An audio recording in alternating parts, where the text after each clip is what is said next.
our former program. Thank you very much for being here.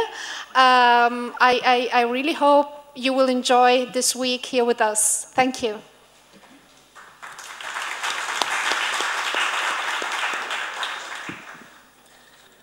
Okay. Good afternoon to everybody. It has been a very busy day for me too. Since this morning I have to give some classes and then I have some other, welcome, because we are always turning around, I'm a chemist. I look like an electron going around. You never know where it is exactly. You have just the probability to find me in somewhere, It is a real pleasure to, welcome you here. Actually, for the noble of what you're going to do, because, especially during these days, actually I would say during these past years, all Europe and the world as well are having so many troubles. So therefore, having a chance to have you here for this, noble purpose, which we want to learn as much as we can in order then to let refugees and to find the way to get better, and actually to try to tell them, to give them, I don't say the same opportunity as all the others have, but actually somehow to give them opportunities. Because we have been lucky. I said this morning when I was giving a welcome to other guys for, a similar reason. We have been lucky, personally I've been lucky because I've been around the world, I've been studying abroad, I've been in Canada, I've been in so many places studying, and nobody was going to stop me, actually, and I could go freely.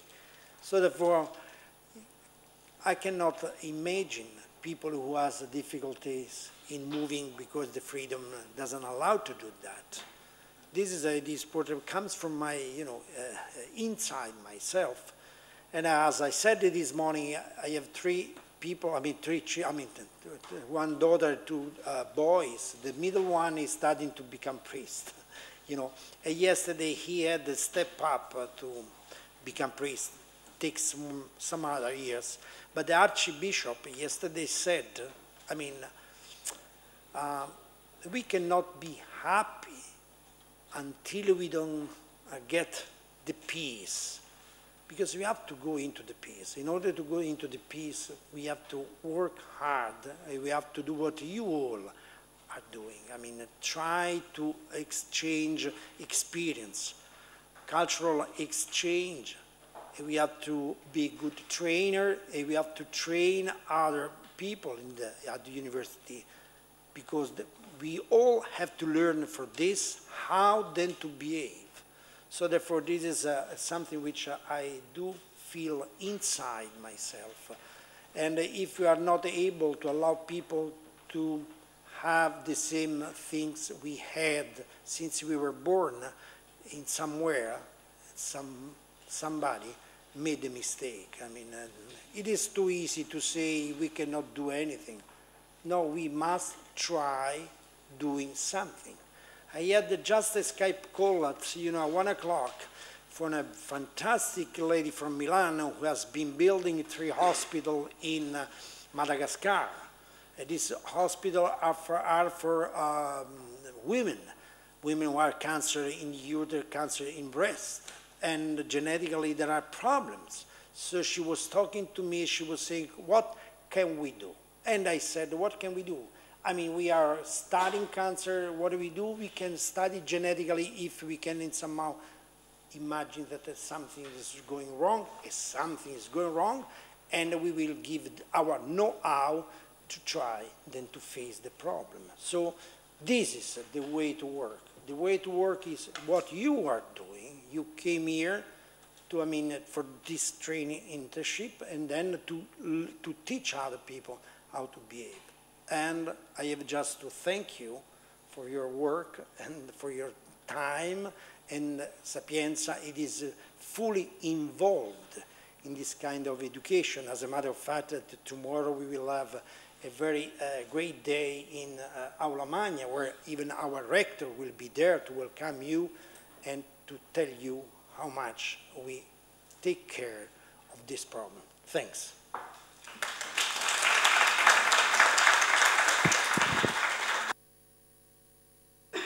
So thank you very much, Professor Batta.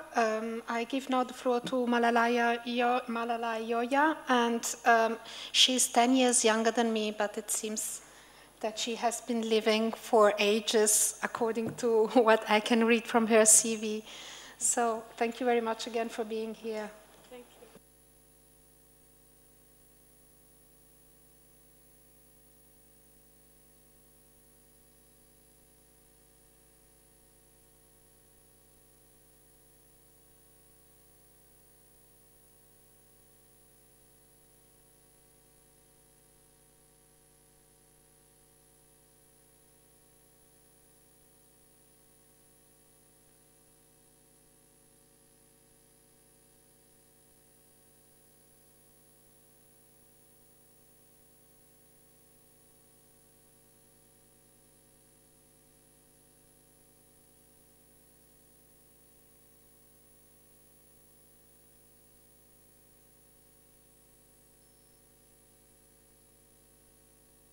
Our country.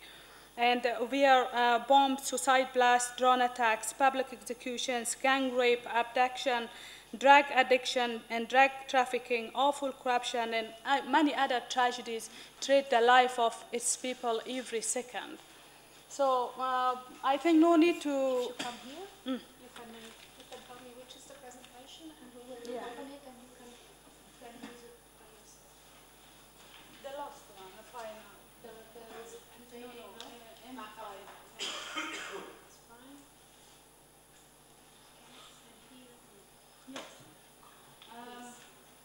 My friend told me that today's topic is mainly about immigration. Too, because many of you may hear about the wave of asylum seekers who most of them are youngsters and leave the country to European countries or neighbor countries. The reason that they are leaving Afghanistan mainly because they suffer from insecurity and joblessness.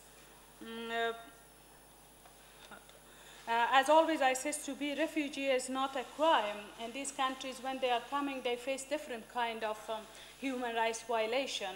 I mean, neighbor countries and Western countries. And despite the situation of Afghanistan is disaster, and it is like an open secret, the wrongdoing of the Western government to great people of the world. Again, shamelessly, the Western countries, governments, they are telling through propaganda machine Afghanistan, there is security in Afghanistan, and deporting back these Afghan there. It is not working. Why? It is working there. Okay. And here some picture you see that how this is picture of Greece, that there people are living in a horrible situation and through ocean, illegal way that they are coming, the refugees, and most of them now they have depression. When they want to deport them back, they kill themselves. And many examples of the about the refugees that now lack of time I escape from this, but I want to tell you important for me that to know when they deport them back in Afghanistan, there is two ways in front of them. To be addicted, as today over 3 million Afghans are addicted, most of them young generation, or to join the terrorist ISIS or Taliban that who pay for their fighters $600 per month, as millions of Afghans now joblessness.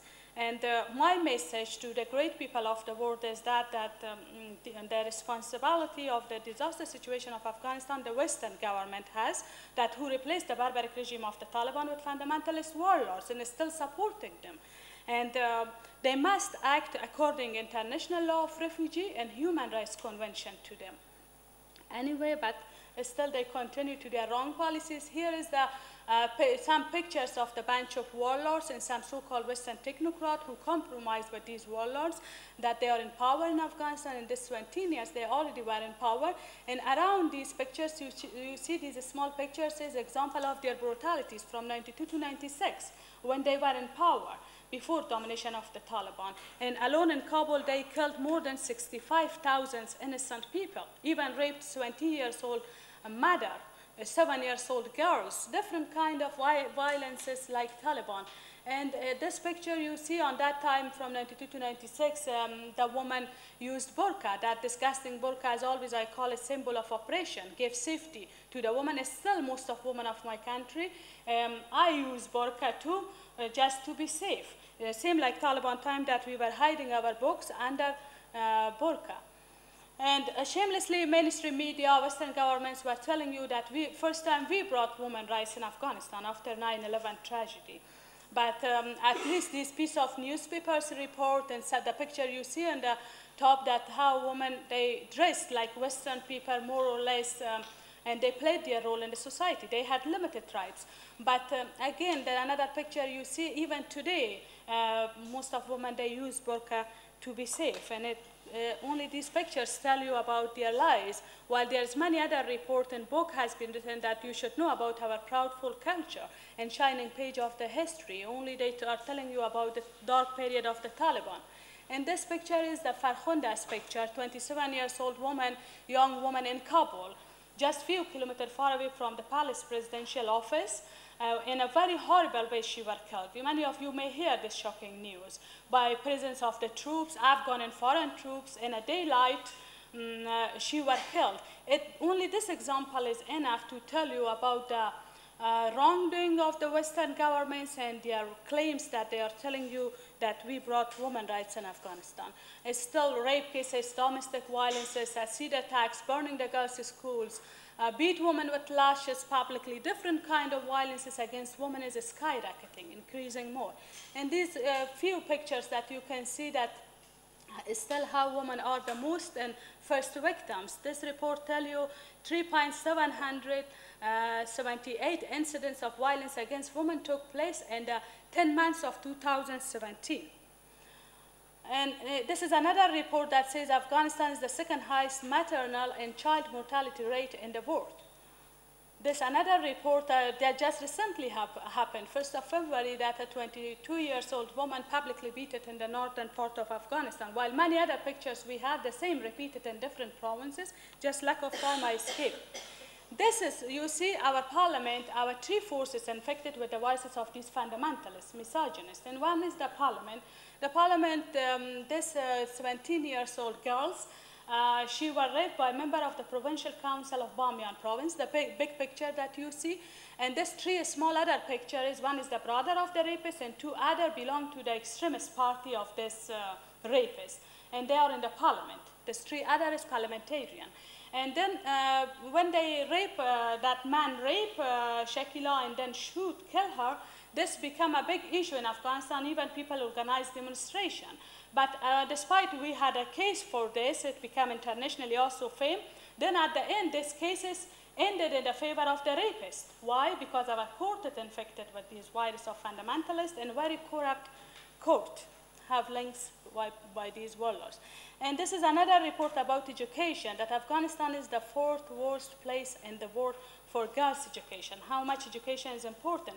It's still the girls, and especially in the rural areas, the boys studying under the tent, just with a blackboard. And the quality of the education in the universities that some in big cities they build in some schools for justification of their occupation is very low. Even the puppet president of Afghanistan also was saying publicly through media that the quality of the education is very low there. That later I will give you more example. And many of you may hear about mothers of all other bombs that recently they dropped in Afghanistan. In fact, in this 17 years, people of Afghanistan, they understand that this banner of the so-called war on terror is the biggest lie of the century.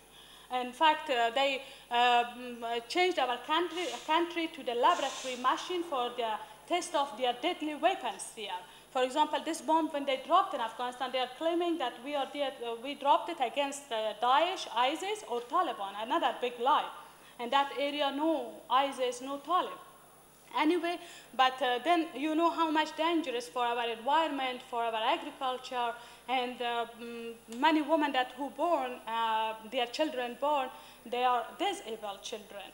And many examples like this that I believe democracy never come by mothers of all other bombs, by cluster bomb, white phosphorus, and I think today if US dropped mothers of all bombs, tomorrow Russia will fall the father of all other bombs. in our country. And this about civilian casualties gave report that tens of thousands of people, they were killed by these extremists who are in power and occupation forces. Let me give you one example of my own province. In Farah, the American troops, they did bomb 147 people. Media gave report they were killed in one day.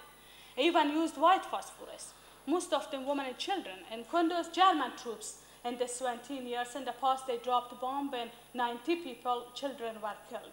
And they give report to you. Many examples of the massacres from the sky that never mainstream media they are telling you about, and also they decrease the number of civilian casualties. These are the report, different reports like says that civilian casualties between 1st January 2009 and 30 June 2016, 22,941 deaths and 40,990 injured.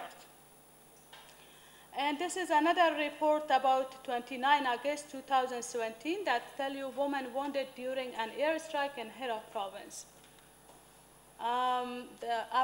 This is another report that says Afghanistan is Asia's least developed country. Insecurity, poverty, and endemic corruption and weak governance are the main reasons for the hampering development in Afghanistan. Why I'm showing these different sources, that to help you that not only what I'm saying since 2003 till now to the great people of the world, and also other progressive activists are saying, even some different other sources also expose sometimes.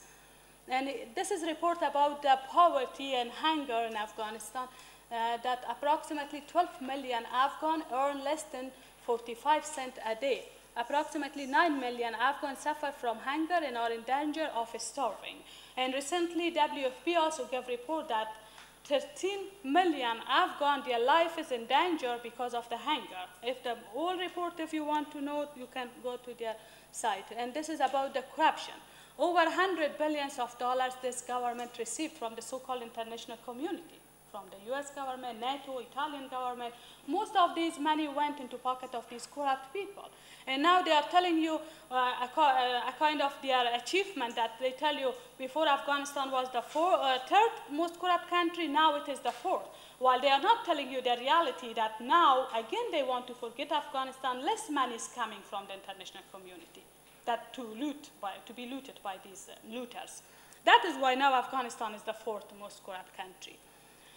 And this 16 years, 17 years, they are telling you that they are there to fight against the terrorist Taliban. In fact, this 16 years, indirectly, directly, they supported the terrorist Taliban. As our people, they say they played, in fact, the game of Tom and Jerry with these terrorists. And now you see in the name of the peace process or peace reconciliation, they are ready to negotiate with the terrorist Taliban. I believe that this kind of peace, the result is more dangerous than the war. Make more unite the enemies of the people, the warlords who are in power, and the Taliban together to continue to their crime, especially against the women.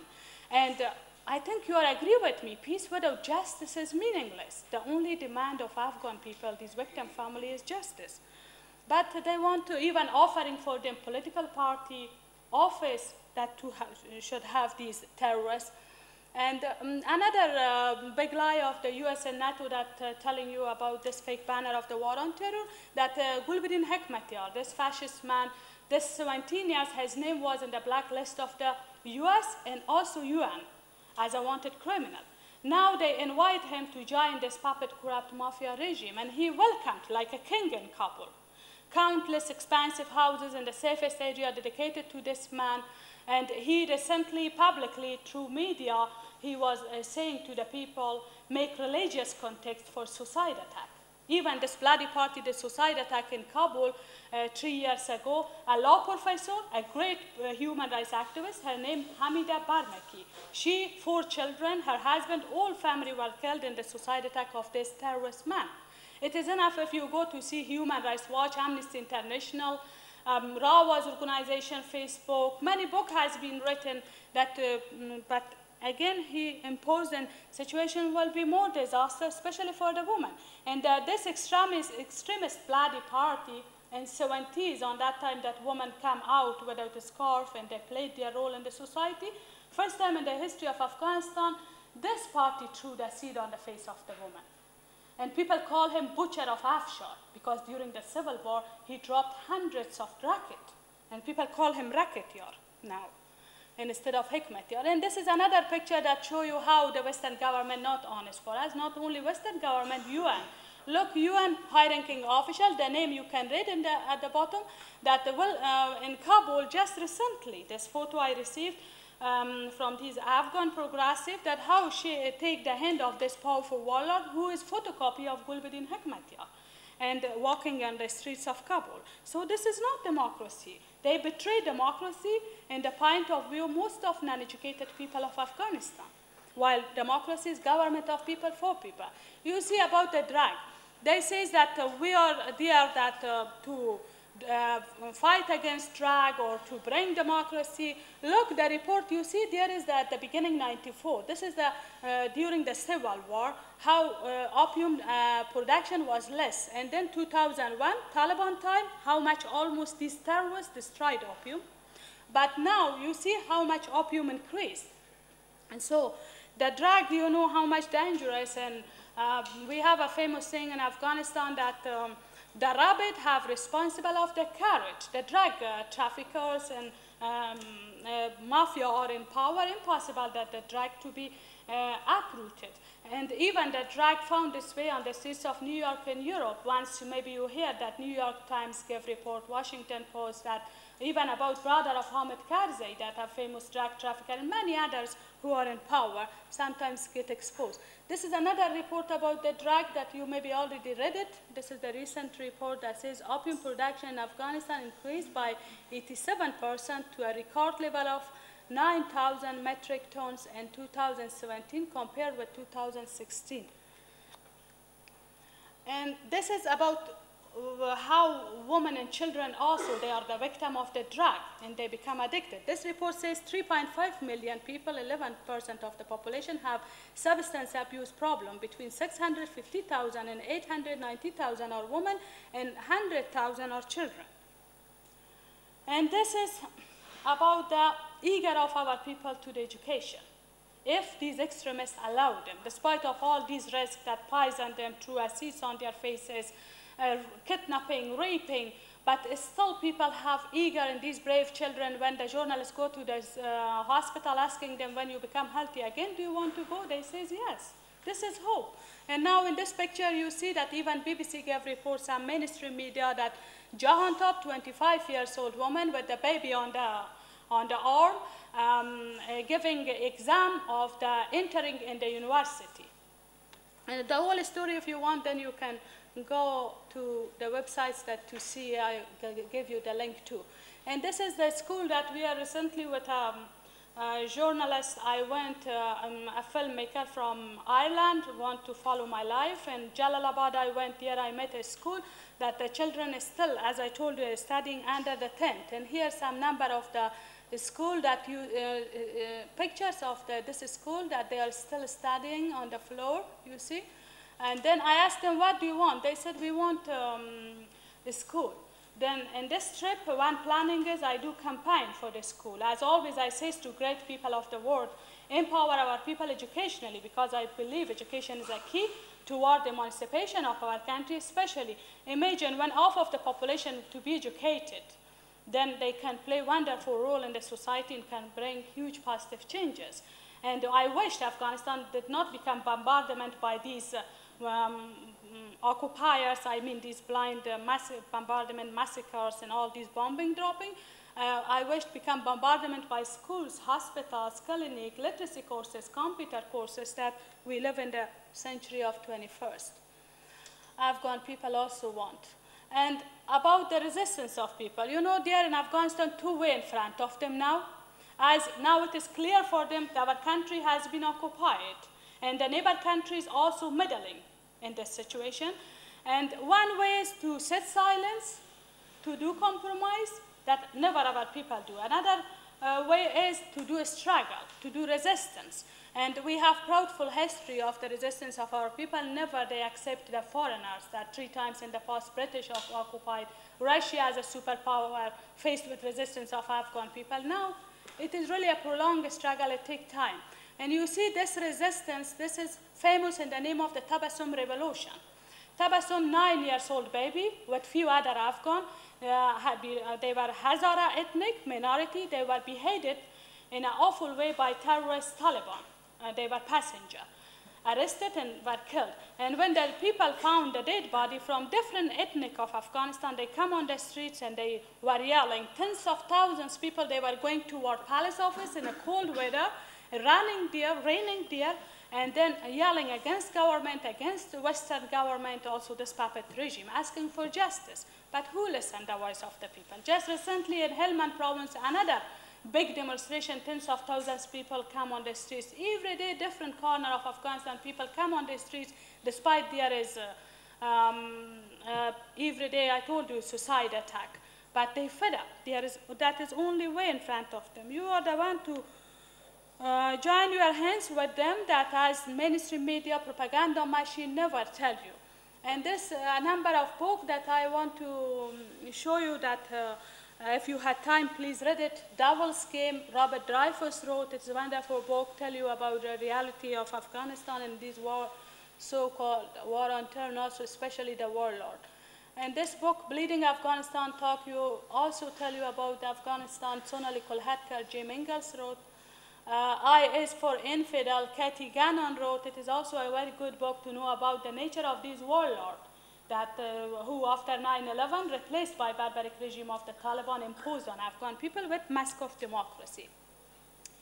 This is my book. Many of you may hear about this, and this is in 17 countries published, and the name is Raising My Voice or A Woman Among Warlords. It had 3 reasons that I wrote this book. 1, to tell the truth because still they betrayed the truth. 2nd, to tell you about the occupation and fake banner of the war on terror. And the 3rd reason, to tell you about the history of our country, not only about this fundamentalism. And on behalf of the war generation, I wrote this book. And hope it will help you to know more about what is happening in our country and what we want. And here are some number of the organizations like Revolutionary Association of the Women of Afghanistan. This is women organization, and they are very underground, and their leader martyred by these extremists, and they are so brave. You can support them. In Afghanistan, even men raise their voice against fundamentalism. They call them, they are raw. Anyway, but this is another organization, Social Association of Afghan Justice Seeker. They are working for justice. It is very important for the future of Afghanistan because they make document as these warlords and extremists shamelessly, they say, when you say, for example, many times they told me, when you say that we are criminal, where is your proof? Where is your document? So they do very important job. Please follow their activism. If you had time, support them. And Solidarity Party of Afghanistan is another progressive party running by youth, young generation, victim generation, war generation. That's why people trust them and support them. And they are brave, they organize demonstration, and they are active in different parts of Afghanistan. And you can see their social network addresses like Facebook site to encourage them. And here is my contact that my Facebook that maybe you have questions, and also my website to know about my activities. But in Afghanistan, when they expelled me from parliament, and in the meantime they banned me from media. And now they raise propaganda she's not living in Afghanistan. While despite of all these risks, I'm living there, changing houses. I cannot live with my family, with my son, and can't have office. Twice they attacked these terrorists, my office in Farah province, and it broadcast by media. Anyway, but I never leave my country because I believe in the self-determination. Always my message to my people, great people of the world, is that no nation can donate liberation to another nation.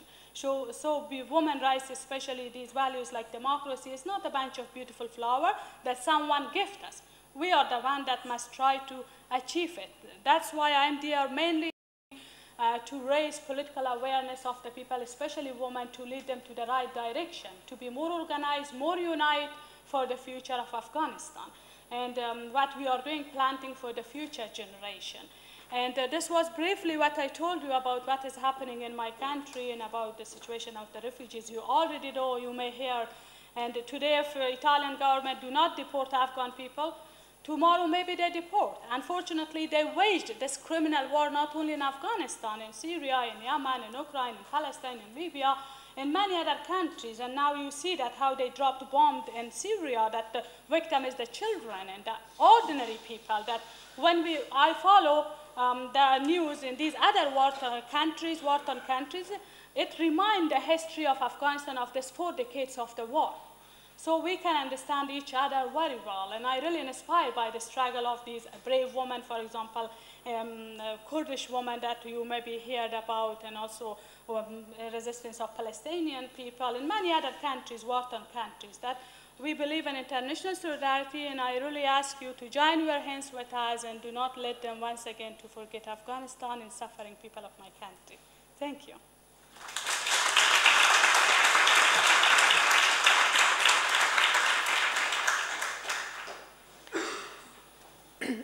Thank you very much, Malalai. It has been impressive. Thank you, really.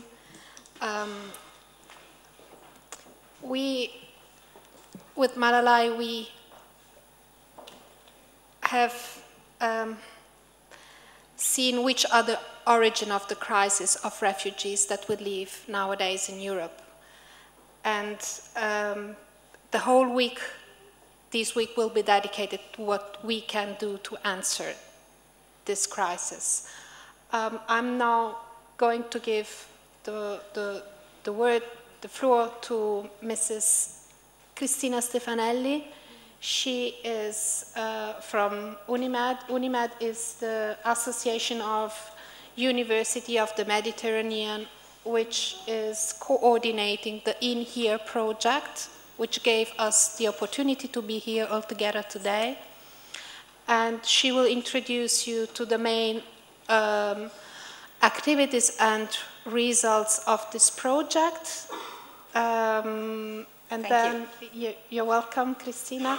And then we will go. Sorry? Concordi partners of the inHERE yes. project, Henriette and Kathy and Joanna. Are you going to call them? Yes. Oh, sorry. Yeah, no, you call them, please, yes. Thank you. Good afternoon, everyone. I think we're running half an hour late. I'm happy about that, so you get into the Italian mood pretty on day one. Rosa, Benedetta, siete a casa vostra.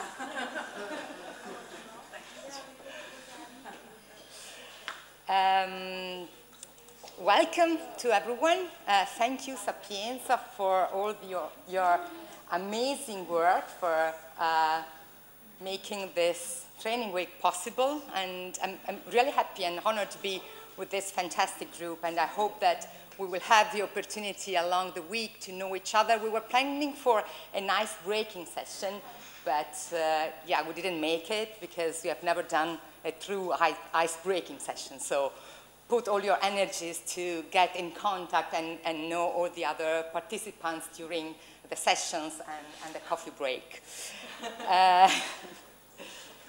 This training week is part of a European funded project funded by the Erasmus Plus Strategic Partnership. For you to know the performance indicator for this training week was to have 14 participants. So Sapienza went far beyond the expectations. inHERE stands for Higher Education Supporting Refugees in Europe.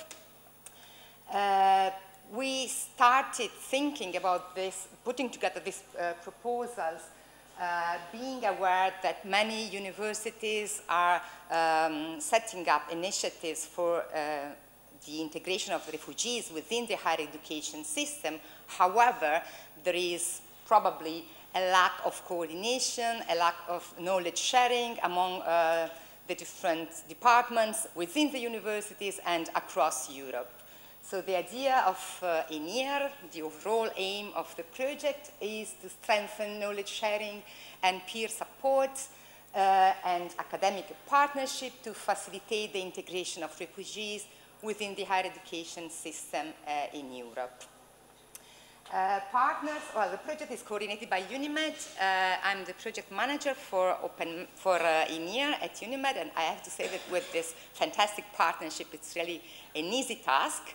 UNIMED is an association of universities dealing with academic cooperation in the Euro-Mediterranean region. The other partner are Sapienza, University of Barcelona, Campus France, the European University Association, and UNHCR is an associated partner. We are just going quickly through the 4 main outputs of the project, and then you can present the structure of the week and we can start. So the first output has been the Good Practice Catalog, which has been led by Henriette. Yeah. Please. All right. Can you hear me from here? I suppose, yeah. Okay, hi. So yes, thank you to La Sapienza for organizing this event. And indeed, as Christina said, it was a very nice project, a very good collaboration between the project partners. Many of you probably know me by email through the Refugees Welcome Map. The ones that do not know this product of EUA, we already started it in 2015, gathering information on what universities are doing for refugees.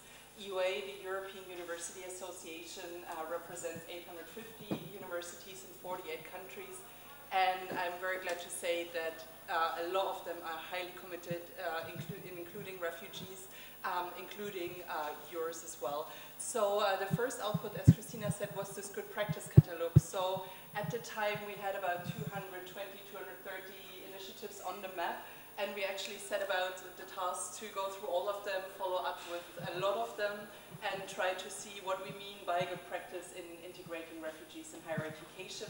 And I will not go much further because I will actually use this, how we identify good practice, also to sum up the week on Friday, and also to take it a bit further and based on what we have as good practice to see how this can be developed into sustainable university strategies. I think I'm okay, thank you. University strategies for refugee inclusion.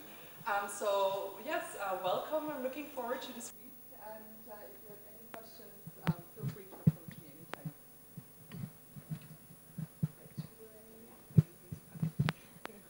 Hello. Right, you are not sitting here. Hello, my name is Katy Jerez from the University of Barcelona. We are leading the second output, the Living Lab. The Living Lab is a space for the exchange, for the design, for the creativity. This output is about a series of webinars. We have broadcast 4 webinars. I invite you for the 5th one, is next week, 25th April, and we will talk about how the universities of the first line, the front line from Greece, are dealing with the refugee crisis. So we have us invited Pigi Carabia from the University of Aegeus, and she will explain us how from Lesbos are dealing with this situation. And the Living Lab has also 2 international events, one held in Barcelona in July last year, and this current event. That thank you for everything, Sapienza, because everything is so fine. I bring you the word to Rosa. Thank you very much. Hello, I think most of you know me because I've been emailing you a lot these days. Thank you for being here anyways. And yes, Sapienza, with this training, this is one of the activities that we are supposed to do for the project. And also we are the leader of a guideline that will be, we are working on it, and it will be ready by the end of the project, which is supposed to be a sort of manual for university to implement initiatives for refugees. And we will actually do some activities during the training to collect information, like we will use your human potential and to collect information, share knowledge, and we will use that material like to build the content of the guidelines. And so thank you once more to be here and to help us with this task as well. And I will give the word back. There will be another output from the project, which are the recommendations. Campus France is working on that, and there will be a policy dialogue event in Paris on May 22 to design together a set of recommendations a set of policy recommendations to influence the policy, and also in some cases the governance of the universities. And in terms of events, and this is the last thing, promotional thing about the project, there will be our final event in Brussels on September 19. So this is all about inHERE. Do you have any questions or comments or things that you would like to know more about the project itself? I have a question for you. Would you mind anticipating the coffee break? Hey, come on. Yeah? Yes. So we have a coffee break now, 15 minutes, and then we start. Okay? Thank you. Thank you. Good. Coffee break. So, okay, here we are again. We start now with Mr. Andrea De Bonis, who's the protection officer of UNHCR Italy, and then Daniela Di Rado, who's the deputy head of the legal department of the Italian Council for Refugees. Thank you very much. Thank you. Thank you, and good afternoon to all of you. My name is Andrea De Bonis. I'm a national officer of UNHCR here in Italy, Italian office. Within the protection unit, I am the integration focal point here in Italy.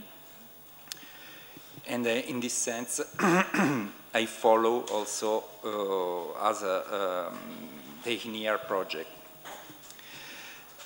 Before to start, I would express my appreciation for this initiative carried out by UNIMED, Sapienza University, but also a big thank you to all European universities involved in the project. We are very happy to be here and to support inHERE project because we are aware on the key role that universities here in Italy, but also in all European countries and worldwide, could be played in the integration of beneficiaries of international protection. During this week, UNHCR will be part on 3 sessions of the training, this afternoon with me, tomorrow morning with the representative for South Europe, Felipe Camargo, and Tuesday with the colleague Valentina Brinis, who will present a dedicated project for beneficiaries of international protection called Welcome Working for Refugee Integration, a project aimed to support the job insertion of beneficiaries of international protection here in Italy.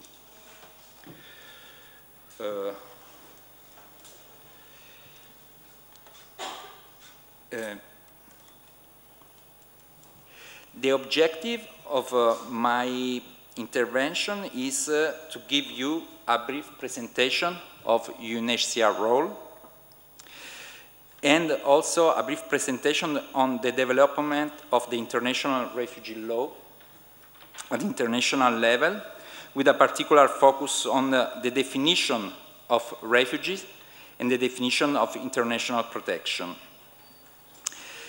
In the second part of my speech, I would give you an overview on the numbers of refugees at the international level, but with a particular focus on the Mediterranean route.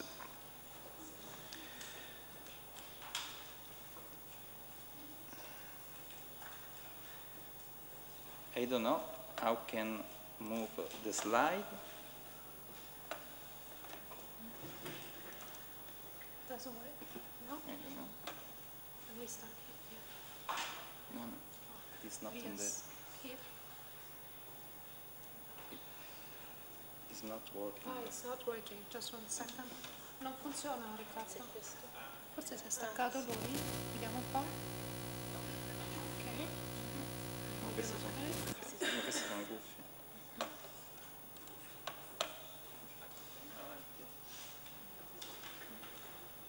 Ok.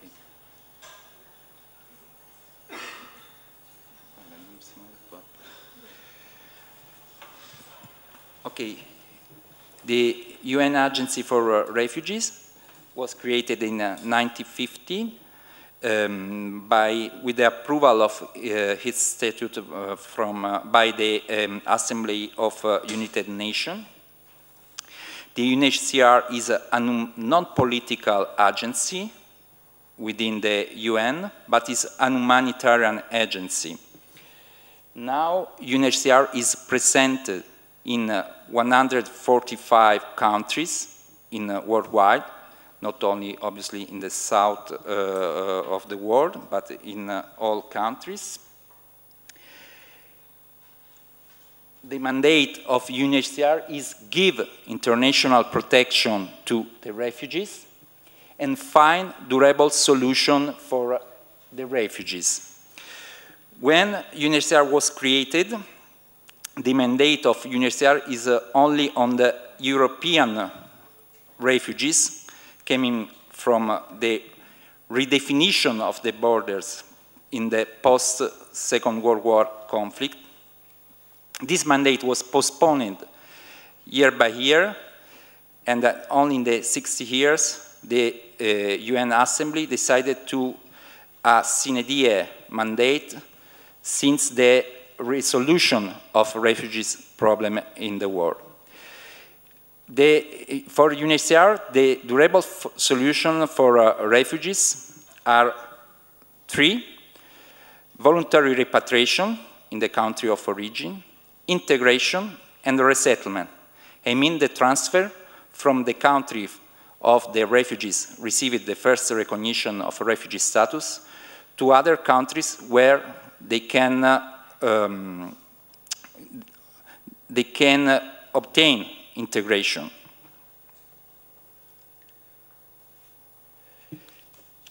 Who are under the mandate of UNHCR? Refugees, of course, but also returnees, I mean the refugees that returned in safe and dignity in their country of origin. Internal displaced person, which is the difference between refugees and internal displaced person. Refugees are persons at risk of persecution outside his or her country, while internal displaced persons are persons fleeing indiscriminate violence or persecution, but remaining within the borders of his or her countries. Obviously, also asylum seekers, and finally, also statelessness. Starting from some words on the development of international refugee law, before the Second World War, the international community intervened on a specific refugee situation with dedicated measures.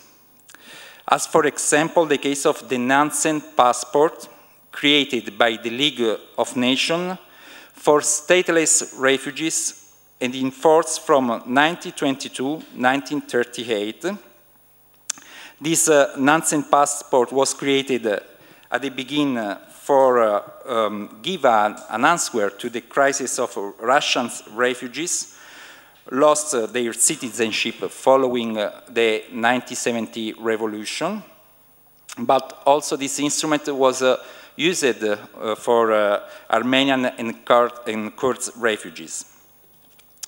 But the first international instrument recognizing asylum as a human right is the Universal Declaration of Human Rights in 1948. Obviously, the main relevant international instrument remain the Geneva Convention on Refugee Status, signed in 1951 in Geneva, and the protocol relating the status of refugees, seen in 1967 in New York. Why the Universal Declaration on Human Rights is important? Because at Article 14, the Convention said, everyone has the right to seek and to enjoy in other countries asylum from persecution. Article 14 is the first article included in an international convention expressing, underline the right to ask for asylum. In this sense, this article provides the right to ask, to seek asylum and to enjoy asylum, but at the same time, there isn't a correspondence for the state in giving asylum. This is the limit of Universal Declaration of Human Rights. It means that asylum seekers have not right to obtain asylum for the state that part of this convention.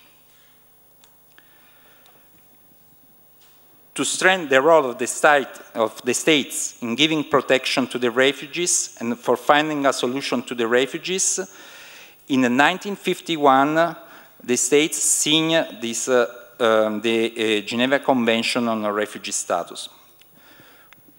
That is the cornerstone of the international refugee law for three reasons in particular. Because in the Geneva Convention, for the first time, we have a definition of a refugee. Because for the first time, it was included the principle of non-refoulement. It means the obligation for the state to not return asylum seekers and refugees. And finally, because in the Geneva Convention, the rights of refugees are listed. We start with the definition of refugees.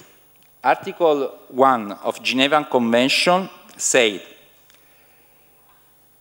a refugee is a person owing to well-founded fear of being persecuted for reasons of race, religion, nationality, membership of particular social group or political opinion, is outside the country of his nationality, and is unable or, owing to such fear, is unwilling to avail himself of the protection of that country.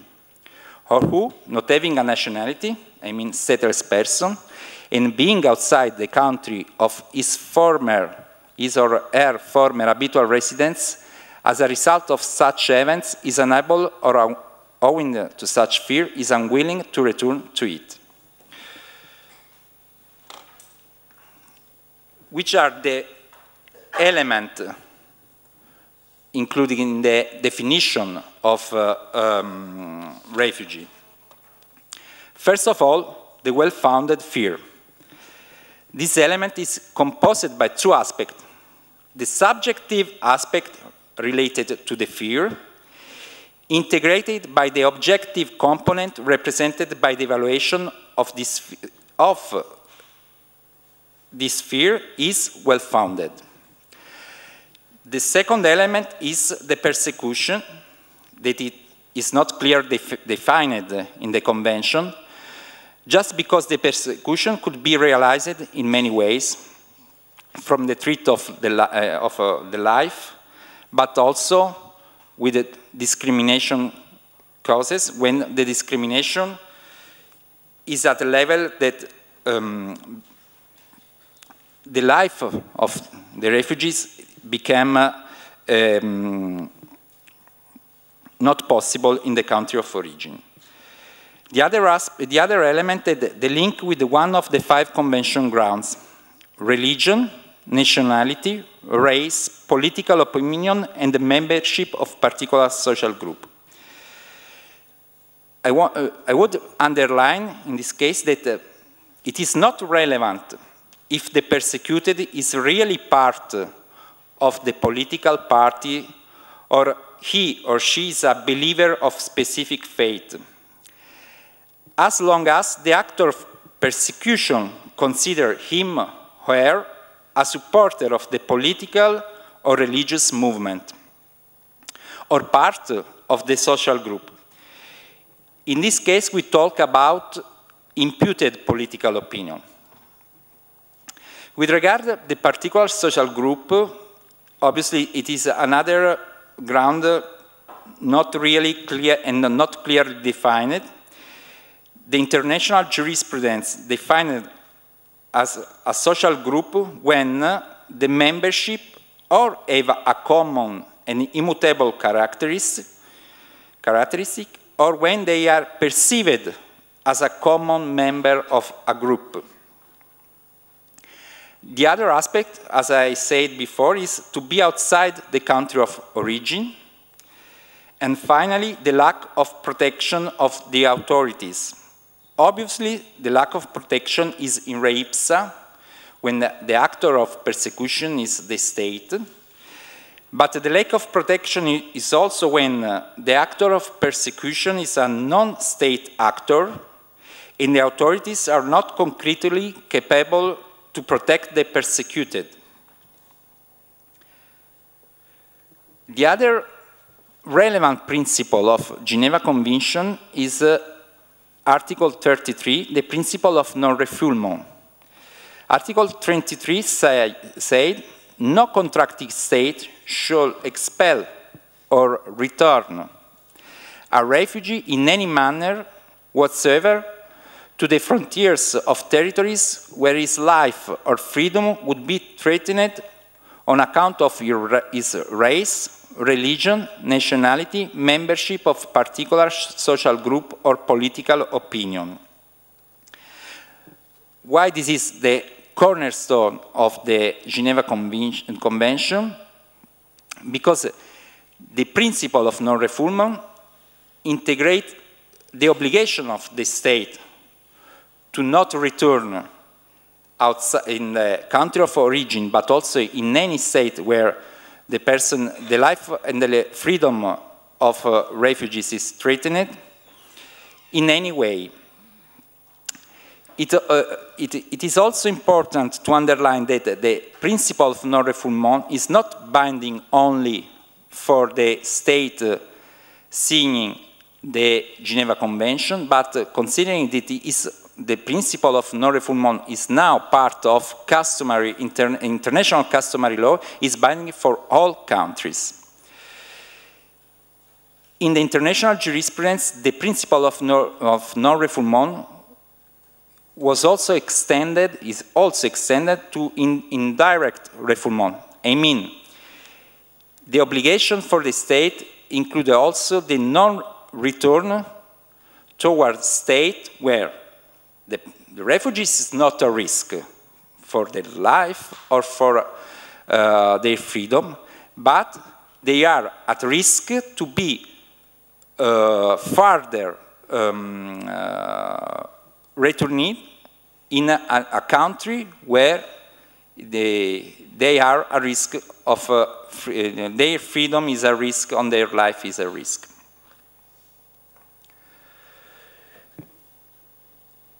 Which are the limits of the refugee definition? The first and more evident limit is that they don't include the threat coming from indiscriminate violence. The persecution should be linked in one of the 5 convention grounds, and also the risk should be individualized. In this sense, Geneva Convention in the last, in the 60 years, but also in the 70 years, underline its limit when the international community faces some international crisis, above all in Africa or in South America. In this sense, some regional instruments extend the definition of refugee, enlarging it to the person fleeing its country due to the indiscriminated violence for war or for civil conflict. This is the case of the Convention of Organization of African Unit and also the Cartagena Declaration, which commit all South American countries. And it is also this extension of definition is now also in the definition of international protection in the context of common European asylum system here in Europe, included in the definition of beneficiaries of subsidiary protection. But we will say it after. With regard to the common European asylum system, just a few words, because we have no time to go in deep on the development of the common European asylum system, but it's just to give you an overview on the development. As you know now, the whole legislation on asylum in European countries, I mean the European member state of European Union, is competence of European Union. The common European asylum system started with the Tampere program in 1999. It is included in the Amsterdam Treaty already in 1999, when asylum moved from the Pillar 2 to the Pillar 3 of the European Union. It means that move under the competence of European Union. The development of CEAS, of a common European asylum system, we can consider three phases. The first one was finalized to create common minimum rules among the member states on asylum. The second one was aimed to harmonize the national legislation on asylum. The third is ongoing and is to update the harmonization process in order to arrive finally on a common European system.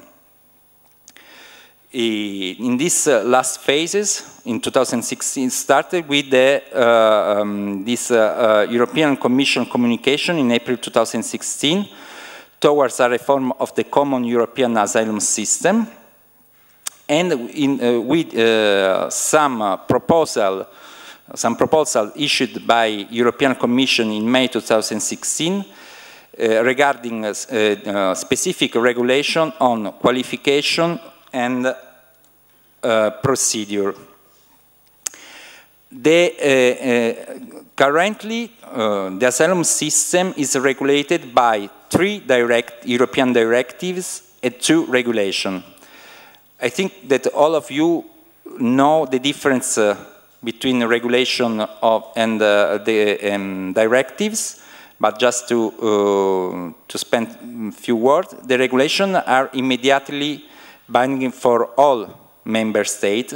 The directives need to be transposed in the national legislation, and in this process, every member state can have some discretionary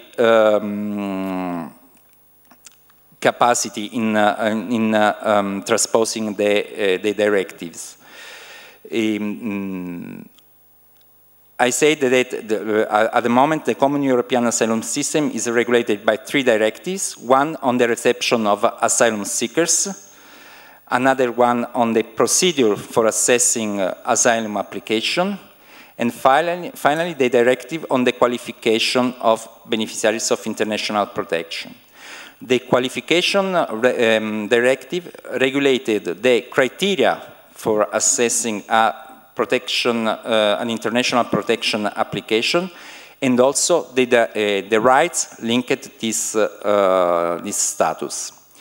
The 2 regulations are the regulation on Eurodac, the system of common database on asylum system, and the Dublin Regulation regarding the competence to decide on asylum application among European member states.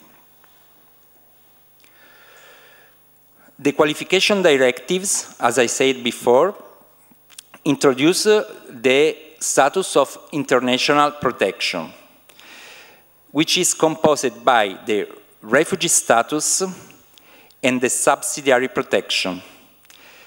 These are two different status that compose the international protection, okay? These two different status is on, in many countries, the different status have different rights.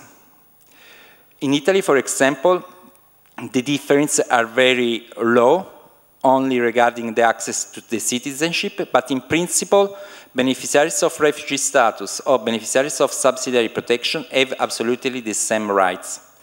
But it's not the same in all European countries. Just to give you the definition of beneficiary of subsidiary protection, a person eligible for subsidiary protection if a person from a third country national or a stateless person who does not qualify as a refugee, but in respect of whom substantial grounds have been shown for believing that the person concerned, if returned to his or her country, would face a real risk of suffering serious harm. Which is these serious harms? The definition of serious harm is included in Article 15 of Qualification Directive. Serious harm could be death penalty or execution, torture or inhuman or degrading treatment or punishment, serious and individual threat to a civilian's life or person by reason of indiscriminate violence in situation of international or internal armed conflict. In this sense, now, in the European legislation on asylum, for the first time, I mean, the first qualification directive was issued in 2005, if I remember correctly. From 2005, also in Europe, the international definition was extended to also to person that is a risk related for an indiscriminate violence, as of the case of Africa and South America. Finally, for this first and introducing part, we can define protection, international protection as refugees, and we can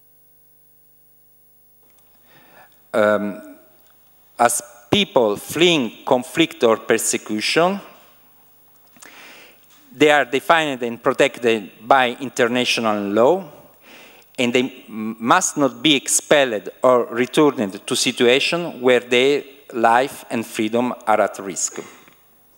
This is, finally, the conclusion of the development of international refugee law, started from 1948 with the Declaration of Human Rights, till now with the regional instrument and also the common European asylum system.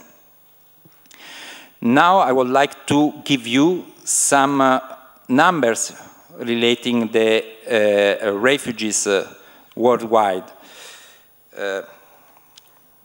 It is difficult to talk about numbers after the intervention of Mrs. Joya, but I hope that you can you can find behind all this number a person that fleeing their country as the experience in the histories described by Mrs. Joy in her intervention.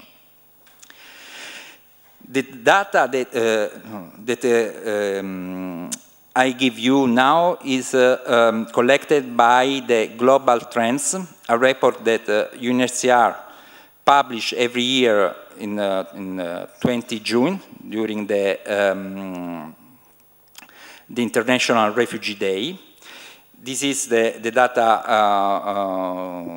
taken by the last report, and all data are referred to the end of 2016.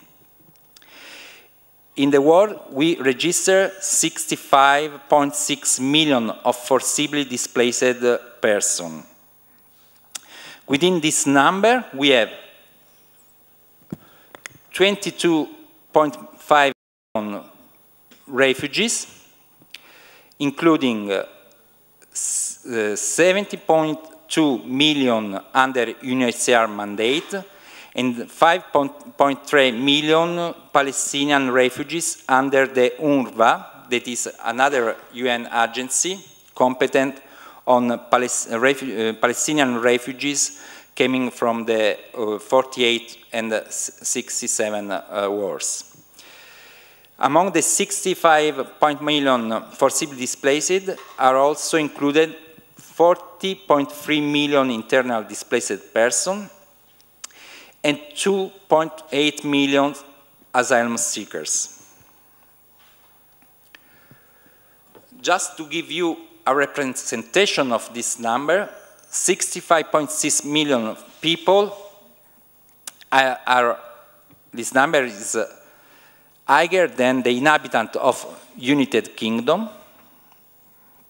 And we can also say that is 1 in every 113 people on earth that who fled their home to escape conflict or persecution. But I think it is, for you, it is also important to have this, this aware regarding the trend of increase of forcibly displaced person. If you look at this table regarding the trend of global displaced person, you can see that from 2000 till 2011, the line is more or less constant, around 40 million of persons. From 2011, this line increased fastly, more or less 5 million every year. It's just in the last years the increase is lower than the past years, but it's very high, the level of increase. In 2013, UNHCR underlined that for the first time, the number of displaced persons reached 50 million, a number higher than the refugees registered after the post-Second World War.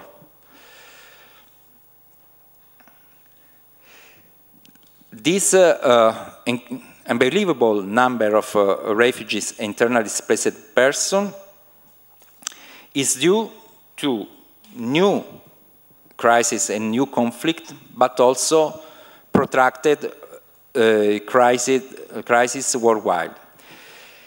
The 55% of refugees worldwide came from 3 countries in particular: Syria, 5.5 million, Afghanistan, 2.5 million, and South Sudan, 1.4 million.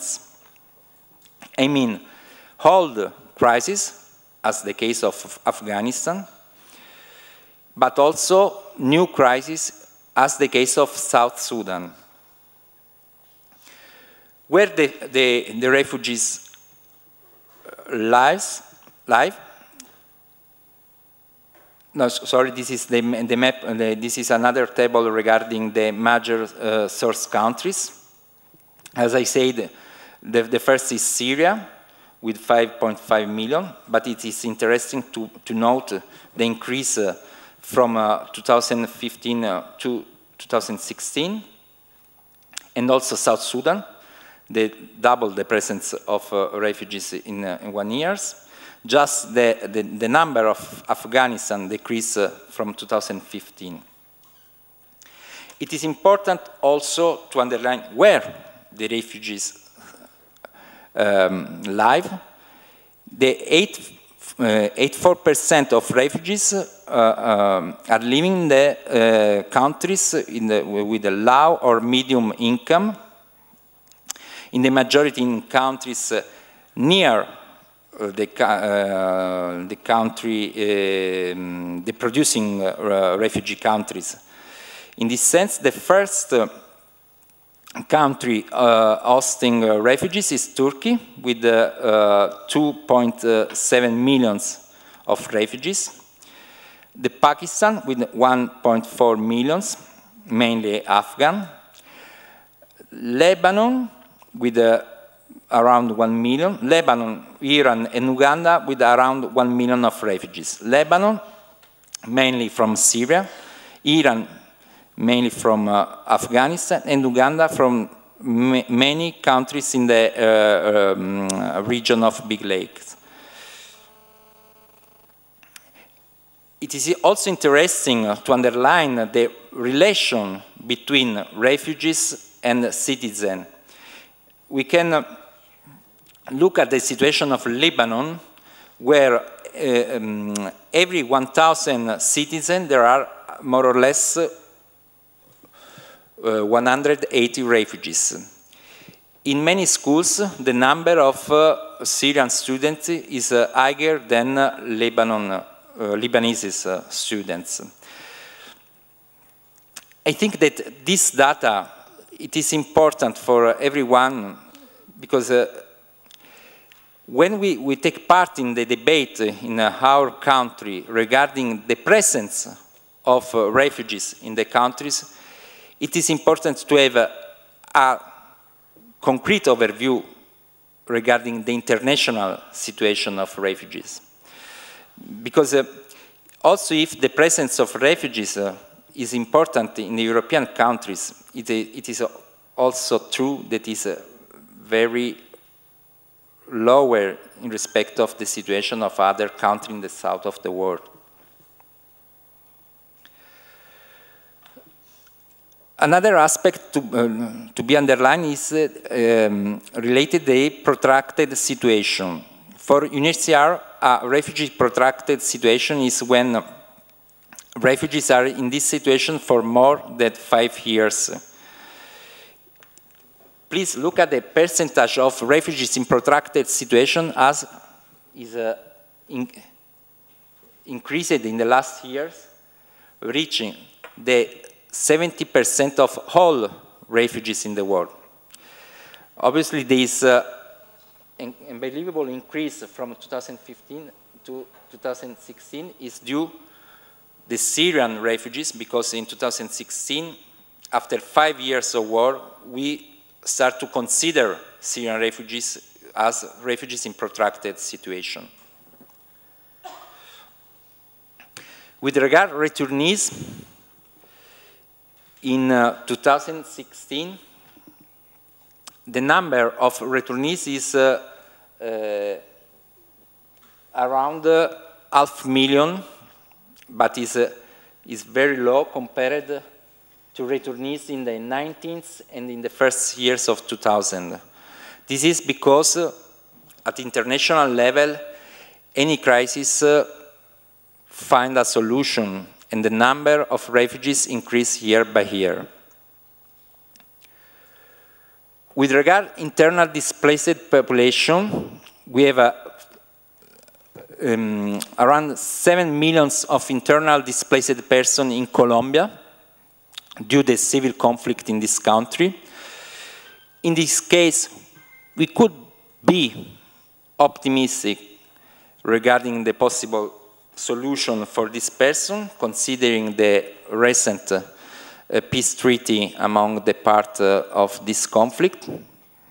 But we have also a high number of internal displaced persons in Syria, Please note that in 2016, the number of internal displaced persons decreased, but obviously because increased the number of refugees. I mean, increased the number of persons that leave the country, because it is impossible to find a safe area within the border of the country.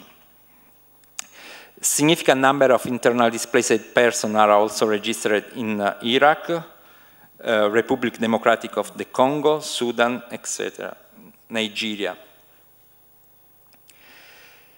With regard to the number of asylum seekers, as I said before, the number is around 2 million, and the higher number of asylum seekers is registered in Germany. Obviously, this is the effect of the number of arrivals in 2015, Syrian asylum seekers. But it is also relevant the number of asylum seekers here in Italy. In the last 2 years, the number of asylum seekers reached around 100,000 of applications. It is difficult to, to look at the table. The country of origin of asylum seekers is principally Syrian and Afghanistan,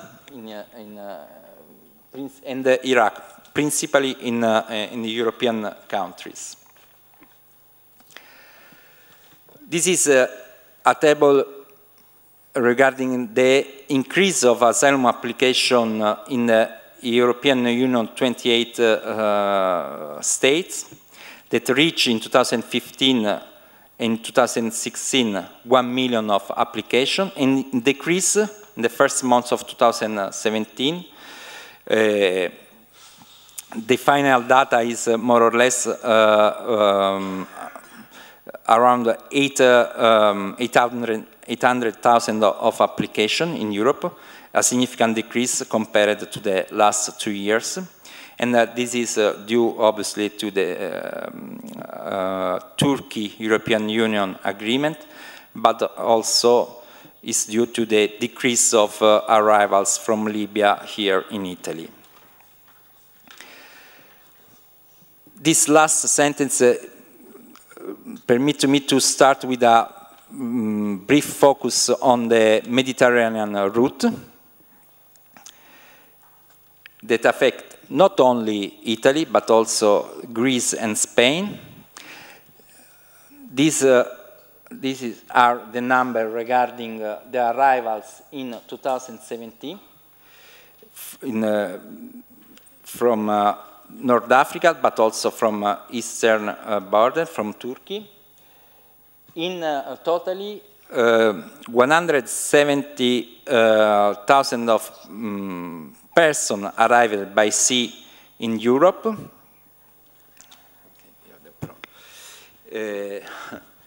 119 in Italy, in the majority in the last 6 months of the year, 29,000 in Greece, and 27,000 in Spain. Increase the number of we register a significant increase of the arrivals in the Spain in the last years, confirmed also in the first months of 2018. This number of arrivals is significantly lower than compared in the last year, when in 2016 the number of arrivals reached 360,000 of arrivals, and also compared to 2015, when the arrivals was higher than 1 million. As I say, this difference is due to the Turkey-European Union agreement with regard to the eastern route, and the recent agreement between Italy government and Libyan authorities with regard to the central Mediterranean route. It is also important to underline the relation between arrivals and dead and missing at the sea. As you can see, the total number of dead at the sea is around 60,000 in the last 5 years. This is important for us because it is absolutely an imperative to underline day by day the imperative obligation for the state to save life at the sea. It is also because it's provided by the international law on safe and rescue at the sea, but this is also an humanitarian imperative. In this sense, we expressed our appreciation for the efforts done by Italian authorities in these last years, and we hope that this commitment could be continued also with the new Italian government. Just to give you an update regarding the arrivals, this is an update on 11 April.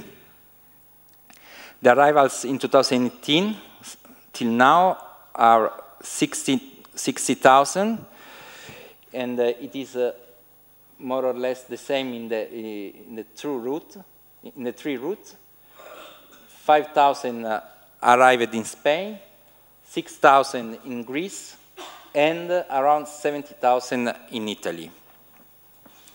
Compared in the same period, the arrival in Italy compared also to 2017 is more or less 1/6.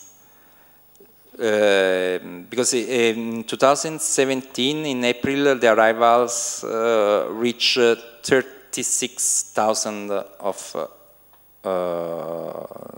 quota, 36,000. This is a last table regarding the number of arrivals in Italy in the last 4 years. We can look at the numbers. 170,000 in 2014, 150,000 in 2015, 180,000 in 2016.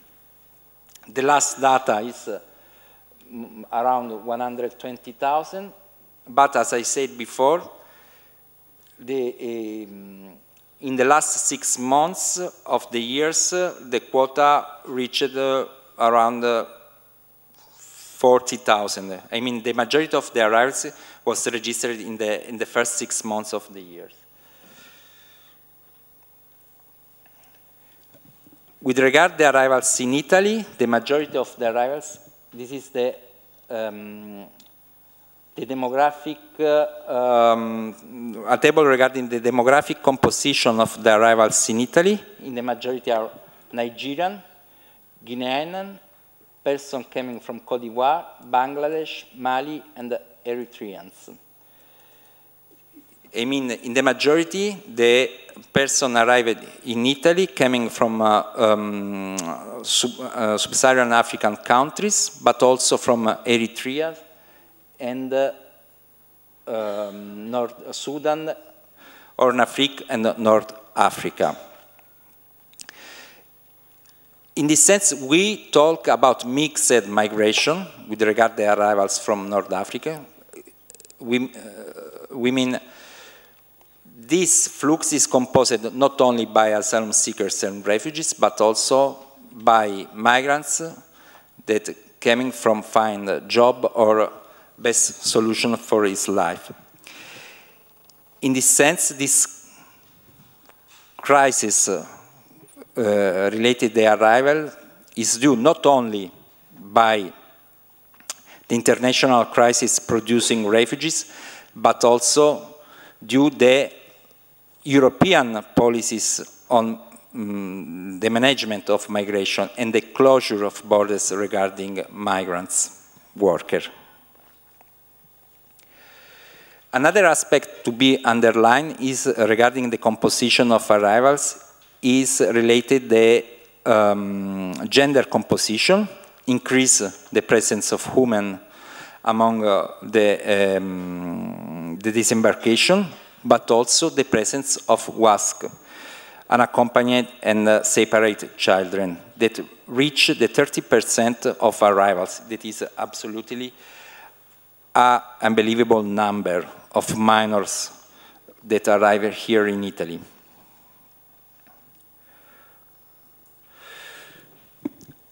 I would end my presentation with some final consideration regarding the international situation, but also the specific situation of refugees here in Italy. As I said before, the number of refugees in worldwide is the highest, the higher registered in the last 50 years. Is an unbelievable crisis that asks for the intervention of all international community, but also of the intervention of all part of the society. In this sense, I would conclude with these two sentences said by Ban Ki-moon, the former UN Secretary, asking for a new global compact on refugees involving not only the international community and the state, but also civil society, business community, universities, NGOs, all part of the society. And the other sentence said by Barack Obama in the last public speech at international level done in New York in 20 September 2016 during the discussion on refugees within the Assembly of United Nations, asking for the involvement of all international community in find a solution for refugees and find a solution and carry out policies for migrants and refugees. These two sentences is just to start with the last consideration that I think should be part of our work in the last date. For all of us, for university, but also for international organizations, for NGOs, the new challenge is work on the integration of refugees here in Europe, but also in the other countries. In this sense, we hope that the next discussion, the discussion in these days could be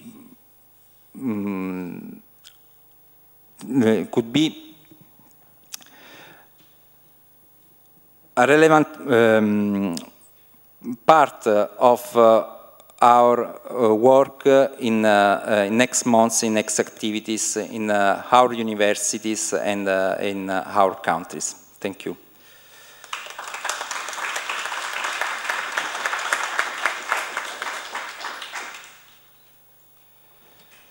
Thank you very much for your very detailed information, for the legal framework, and also for all the numbers you gave us. It has been very interesting.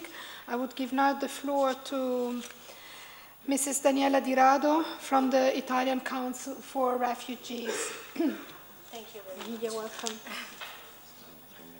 Allora, vedo da là? Forse qui non va. Ok. Ok. Però...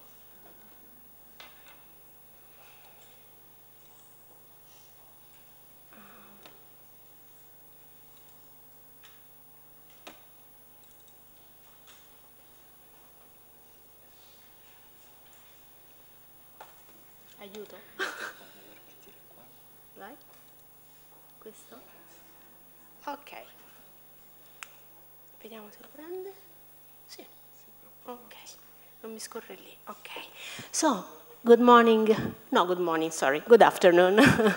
And I would like to thank Sapienza University for the invitation, and also Unimed for the excellent project they work in, and also for your participation. It's a really pleasure for me to stay here because it's a great opportunity for me and for my organization to be here today with you, sharing experience, hopefully, and trying to share with you some basic elements on the asylum issues in Europe.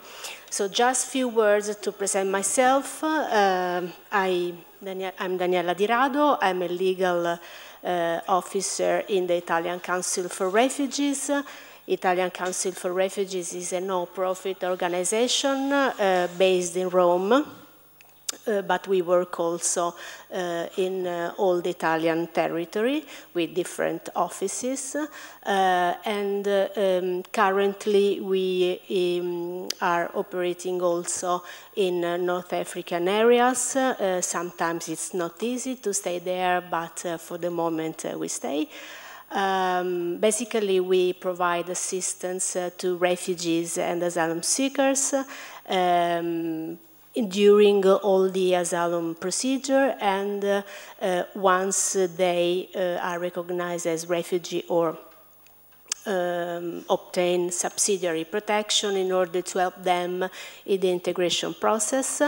Then we support especially people suffered from torture and serious violence with specific projects with the intention to rehabilitate these vulnerable categories. So, considering that the colleague of UNHCR, Andrea, also explained the international part of the refugee issues, I would like to explain to you some definition related to asylum seekers, and just a few words on Dublin Regulation, and then on the humanitarian protection, the so-called humanitarian protection that is outside the international protection properly, but it's a sort of protection that some member states provide for some categories of asylum seekers. So, when we speak about asylum procedure and who is an asylum seeker, we have to refer to the European law, and the directive, the procedure directive, is the reference in where we can find the definition of asylum seeker. The procedure directive of number 32 of 2013 regards the common procedure for granting and withdrawing international protection. So, what is an application for international protection on the basis, of course, of the UE legislation? Application for international protection, or simply application, means a request made by a third country national or a stateless person for protection from a member state who can be understood to seek refugee status or subsidiary protection status, and who does not explicitly request another kind of protection outside the scope of Directive 2011 number 95, that is the qualification directive. Andrea before explained to you that qualification directive regards the definition of refugee status and subsidiary protection status.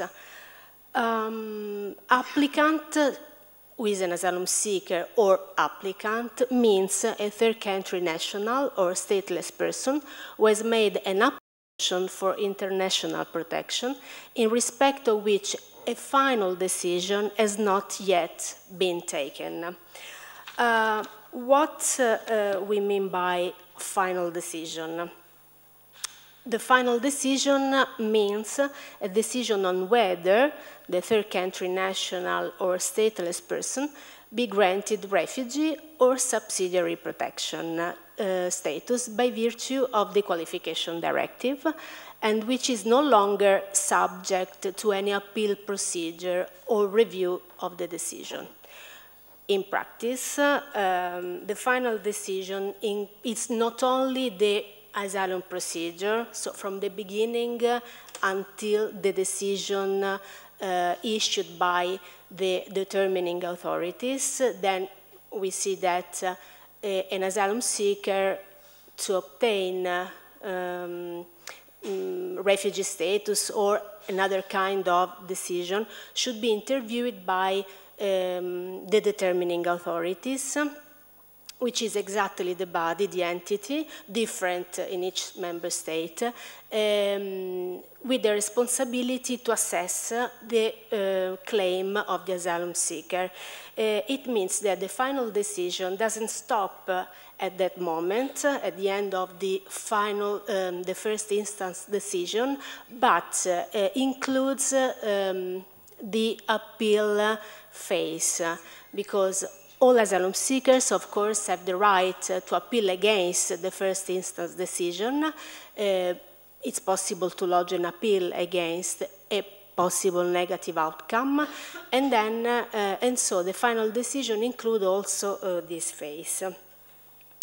You have to take into account that the duration of the procedure is different in each member state, even if the scope of the European Common Asylum System would be an harmonization of procedures, but in practice, many member states have a very different procedure in terms of assessment and in terms of duration. When we speak about asylum procedure, including the appeal phases, the procedure can take over than 3 years in some cases. So, sorry, please stop me if I go, okay? No, that's fine for the time. Okay, so during the asylum procedure, we have to mention, unfortunately, we cannot go in detail of this regulation because we don't have time, but anyway, inside the asylum procedure, we have to consider also the so-called Dublin Regulation. Differently from the directive, as Andrea explained to you before, a regulation is directly applied in European member states, so it doesn't necessary to have a national decree to implement the regulation. And basically, the Dublin Regulation is a regulation establishing criteria and mechanism for determining the member state responsible for examining an asylum application lodged in one of the member states by a third country national or stateless person. I don't know if you ever heard the existence of the Dublin Regulation. Yes? Yes, because it's quite interesting in a way, the Dublin Regulation, because we don't like it very much, to be honest, because in practice, the core of the Dublin Regulation is to the fact that the asylum seekers cannot choose the country where they would like to ask for asylum. And in principle, the Dublin Regulation was thought as a agreement among member states to detect the country responsible, the member state responsible for the examination of an asylum application. So in principle is a good thing, but and the aim was also to avoid the so-called phenomenon of refugee in orbit, no? So that one asylum seeker arrive in a country, try to ask for asylum, and then go in another country, and so was impossible to determine, to detect which was the member state responsible for assessing this asylum claim. But in practice, this regulation is thought probably for a defensive mechanism for member states instead of in favor of asylum seekers. So when we speak about the duration of the asylum procedure and consequently on the final decision of the asylum claim, this duration depends also on the necessary time to define these member states responsible for the examination of the asylum claim. You have to take into consideration that sometimes the decision on which is the member state responsible for assessing the asylum claim takes over 1 year in some cases. Just 1 minute regarding the meaning of applicant in need of special procedural guarantees. The procedure directive mentions explicitly the necessity to provide adequate support to vulnerable categories, and there is a specific mention on applicant in need of special procedural guarantees, and means an applicant whose ability to benefit from the rights and comply with the obligations provided for in this directive is limited due to individual circumstances.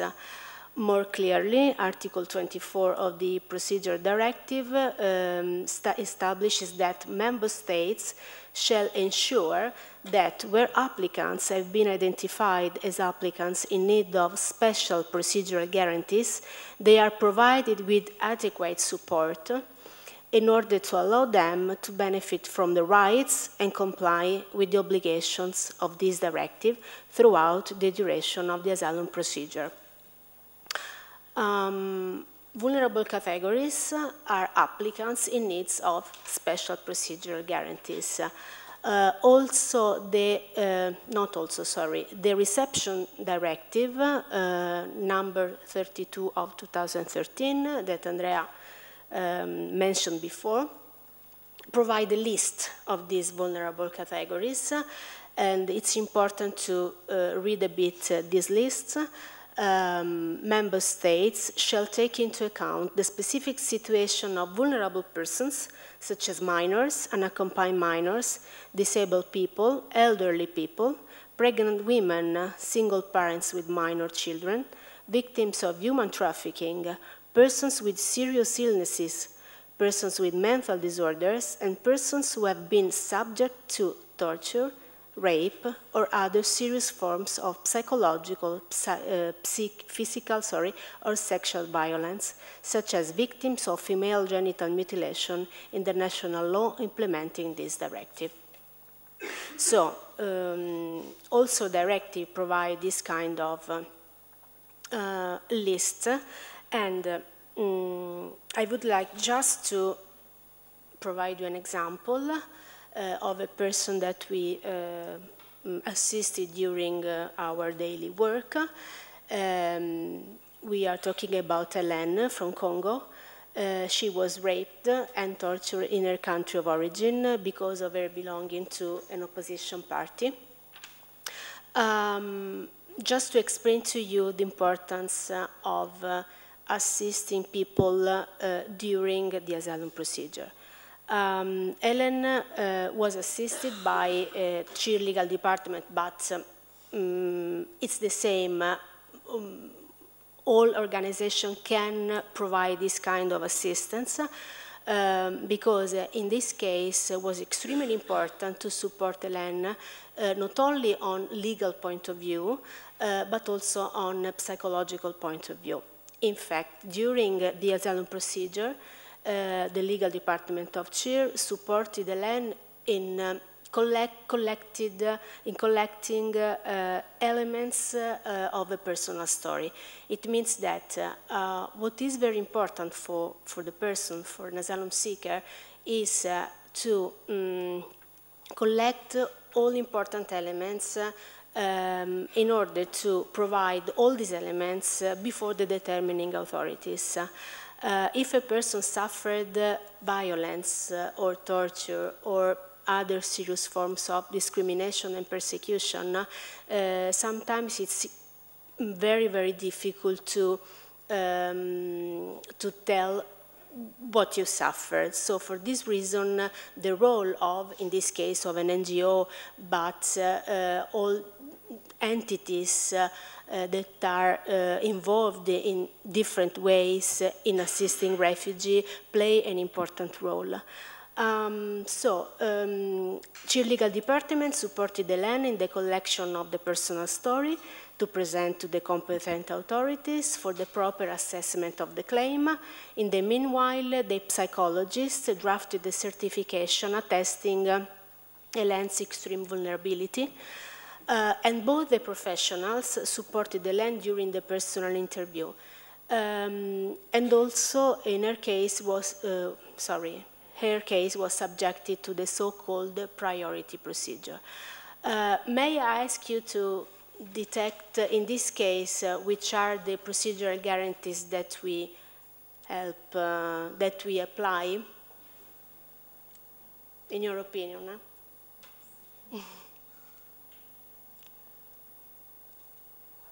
Huh?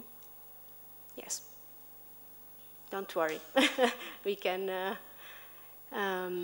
So it's important to see that both the professionals, it means me in this case because I'm a lawyer, and the psychologist supported Hélène during the personal interview. It means that it's not so automatic that these professionals can come with the person before the determining authorities in order to support this person in a very fragile situation.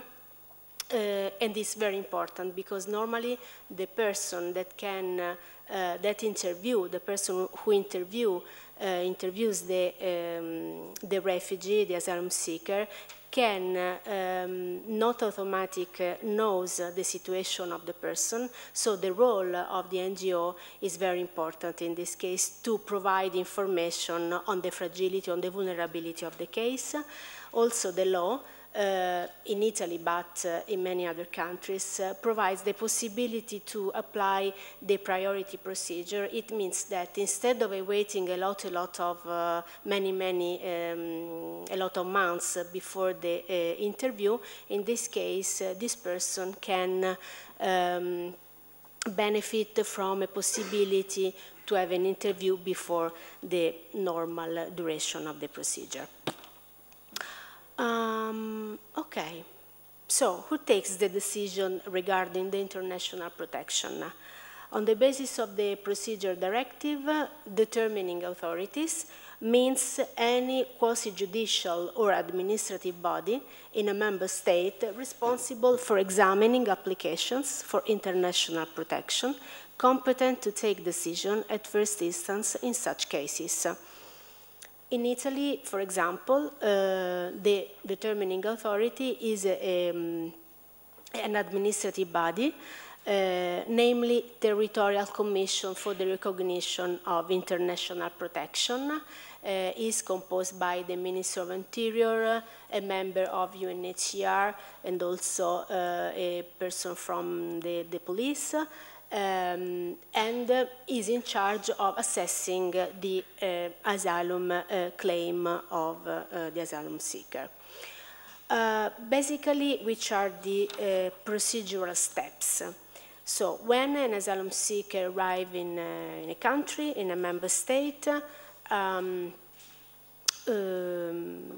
he or she has to register, has to apply for asylum and to register his or her application, and normally this, the competence of this part of this procedure, this first procedure is the police headquarters or an administrative or immigration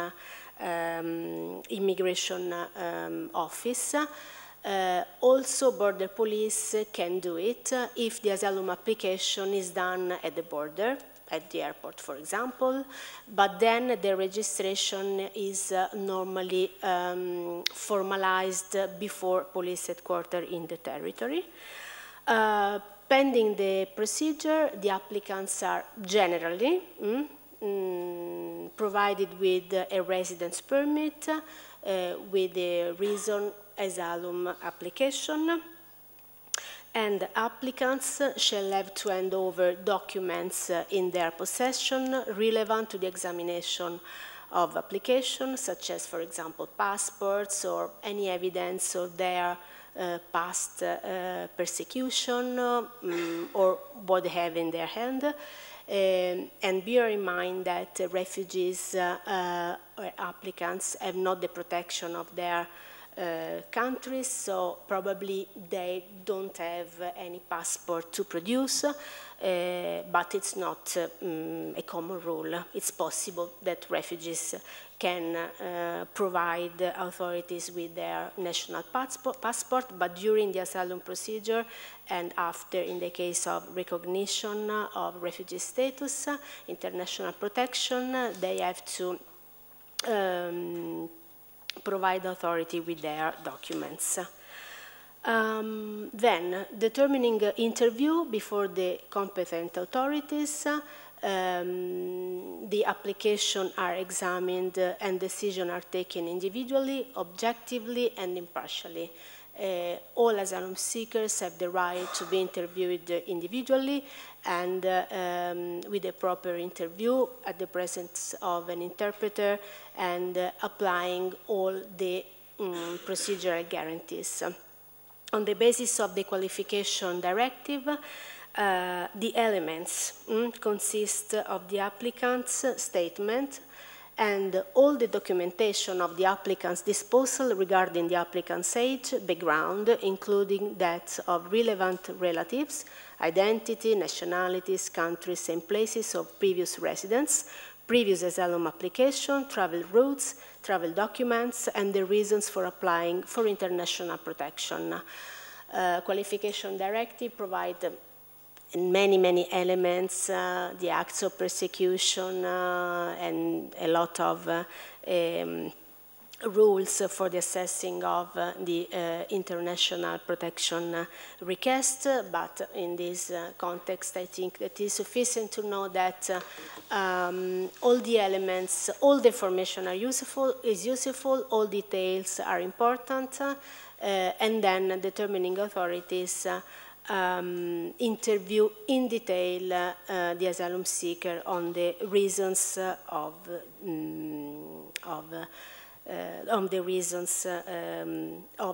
on the basis of the asylum application. Regarding the decision, bisogna tagliare un po', ok? Sì. Ok, quanto tempo? Ok, prima faccio il meglio. Ok, proviamo. So, regarding the decision, member states shall grant refugee or subsidiary protection, and also member state can deny the international protection claim, but all member states are obliged to respect the non-refoulement principle. As I said you before, all asylum seekers have the right to appeal against a negative decision issued by determining authorities, and pending the procedure, applicants are provided with a residence permit also during the appeal phase. Regarding the possibility to obtain other forms of protection, it's important to say that when an asylum seeker cannot obtain refugee status or subsidiary protection status, the determining authorities can also issue a other form of protection, but it's not the same in all member states.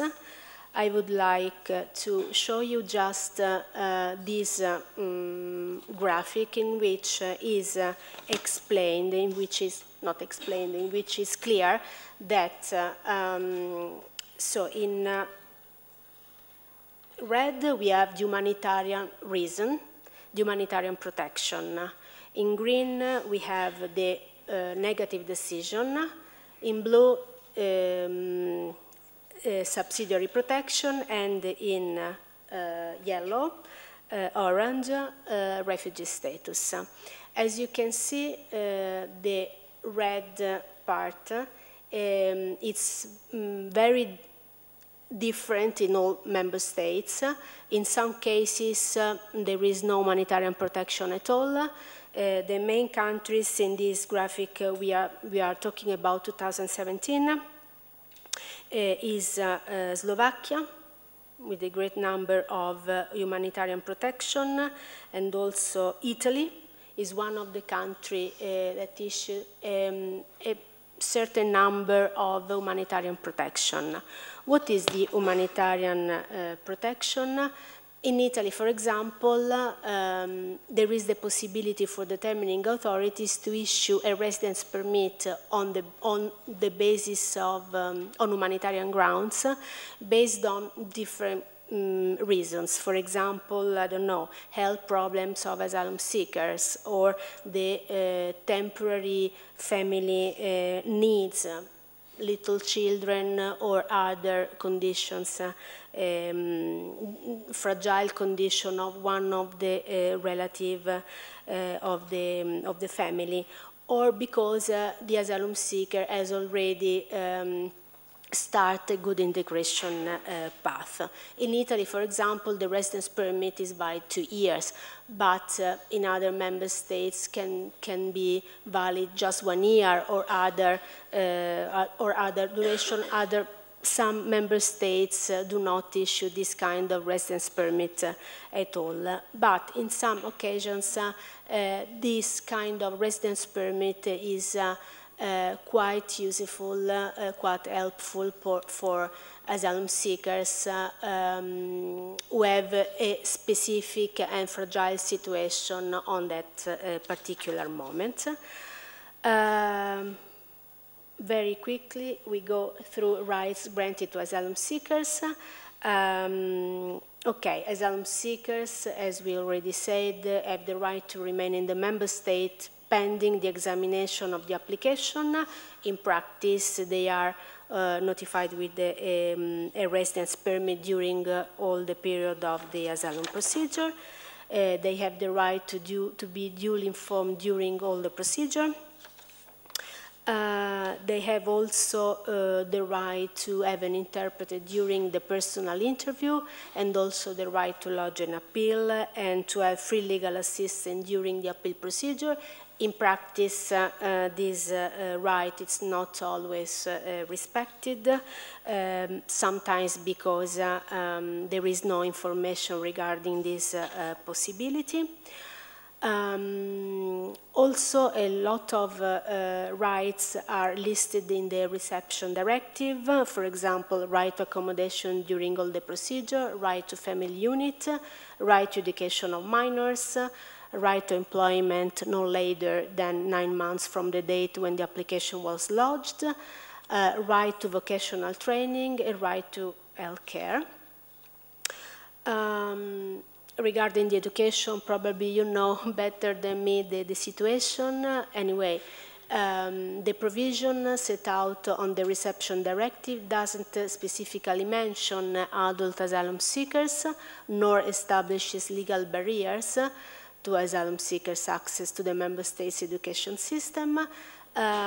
Problems may arise, of course, when they have to register to university because they don't have all documents that university asks, but I know that there are good practices, so probably we can share this experience, and I'm very happy for this. So statistics are already explained by Andrea, so I don't go through the statistics. Then you have the slides, so you can see. Just a final consideration. In Europe, we have about nearly 2,200,000 refugees. Refugees and asylum seekers have specific needs with respect to migrants who can be protected by the authorities of their country of origin. So, countries of asylum have a precise responsibility to protect refugees and asylum seekers and to facilitate their integration path. The integration process is a complex process, of course, but first of all, the integration starts on the access to the asylum procedure and to a proper and fair outcome of this of the asylum claim. Then, once obtained this, the other sectors come about with accommodation, education, employment, access to family reunification, and citizenship. So, integration is to be considered as one of the durable solutions for refugees. And having this in mind, I think that all institutions, entities, stakeholders have an important role to play, putting into practice the rights granted by the international, European, and national law. Thank you very much.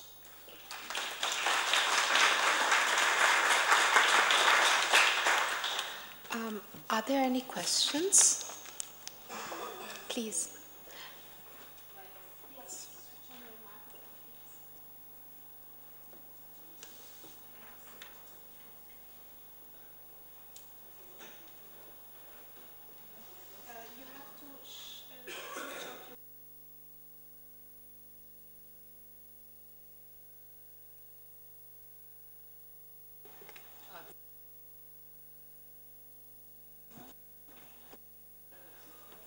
Yes, I think it's working now.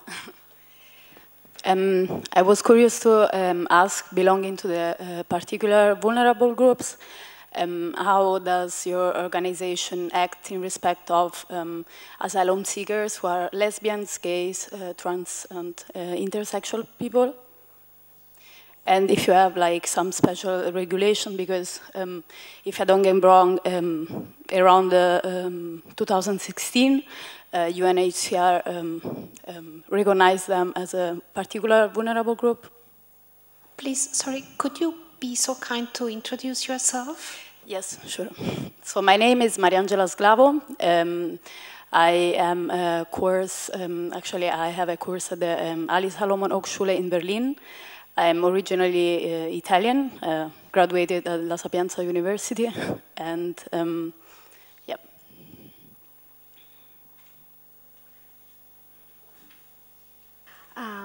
Yes, so the question is how we support this vulnerable category. The NGO, you mean? Or yeah, exactly. Okay. Like, yeah, like a short note is that the group was not mentioned in the particularly vulnerable group, and I think it's kind of a relatively new discussion, but still. Yes, normally this kind of group is possible to be recognized as refugee on the basis of belonging to particular social groups. So, but not only this possibility under this criteria of the Geneva Convention. So what we do, it's a support in terms of legal, social, and psychological support, because what we have seen is that the holistic approach towards this kind of, in general for all asylum seekers, but in particular for vulnerable categories, is very important in order to arrive to the interview before the determining authorities ready to tell elements that for people are very suffering and also are very difficult to explain in some occasions. And also, normally we provide a previous letter communication to the determining authority in order to signal the fragility and vulnerability of the asylum seeker in this case, and if possible supported also by a psychological certificate, and if the person suffered from torture and there is a possibility to declare something on the report, on the medical report. Normally we provide these reports to the determining authorities. So I think it's very important also to work in a network because the multidisciplinary team is of utmost importance for assisting refugees. I don't know if I answered to the question. Okay. UNHCR in the last years, is working on the empowerment of refugees community here in Italy in order to sustain their participation in whole institutional fora at the local level, but also at the national level. In this context, not I, but some colleagues are organizing a workshop with the LGBTI refugees in the next week in Bologna. I have not particularly new information about it because, as I said, I'm not following this initiative, but there is a colleague who is a focal point for LGBTQI refugees, and she is in touch with not an LGBTI community because there isn't an association of LGBTI refugees, but there are some more vocal refugees in the community in Milan and in Bologna. If I remember correctly, in Modena started the first reception center for LGBTI asylum seekers in the last months, sustained by an NGO, a local NGO, and there is also some specific initiative carried out by LGBTQI association in the past. If I remember correctly, Archigay, but I'm not sure, carried out a research on the assessment of LGBTQI application for international protection. And in this context, we had a lot of link during these research activities. Any other question? Yes, please.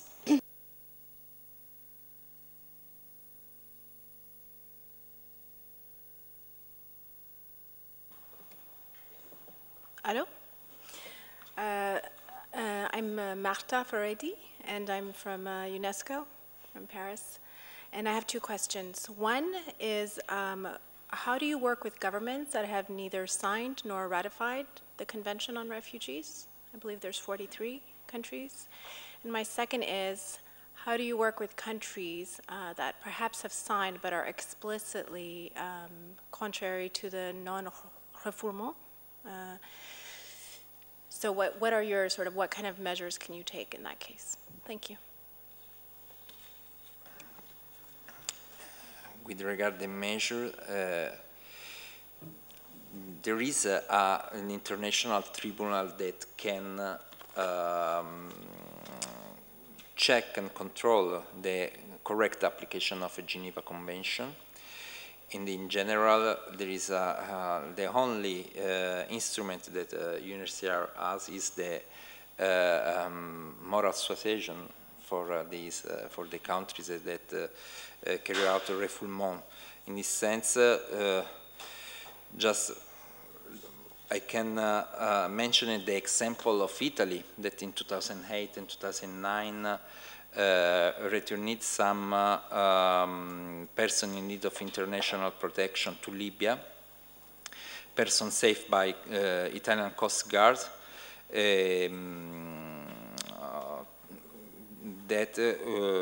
who be transferred to Libya after the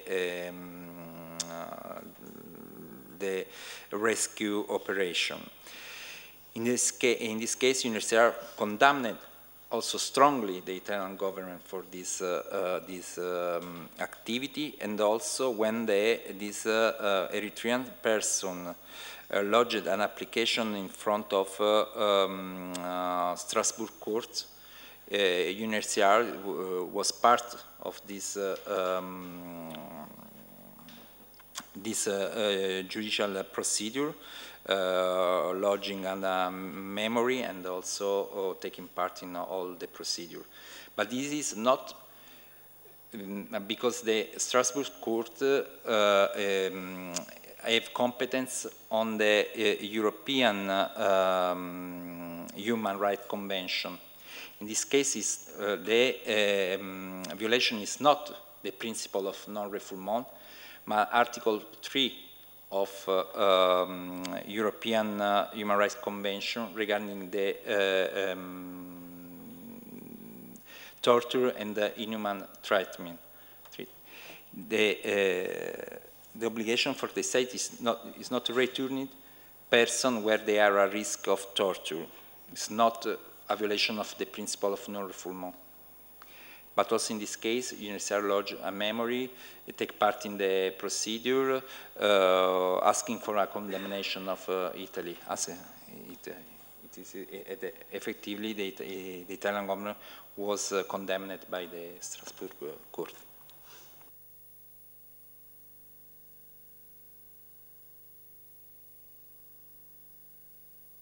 There was one question over there, and then it's up to you. Thank you very much. Yes, thank you. Just very briefly, Andrea, you mentioned the Global Compact on refugees, and since there's a lot of university representative present here, could you perhaps very briefly explain what it foresees in terms of the involvement of NGOs and refugees, what role, and universities, what role would the Global Compact suggest for them, and what steps are going to be taken? Thank you. The Global Compact is ongoing to finalize a document. UNHCR take the lead of this process.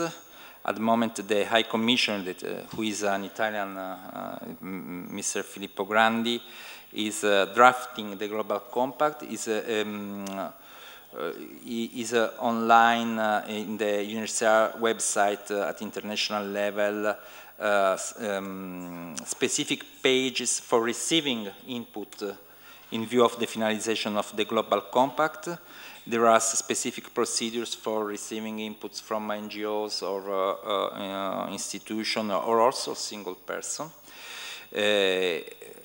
I'm not capable to go in deep of this procedure, but in principle, all institutions can participate in define the Global Compact.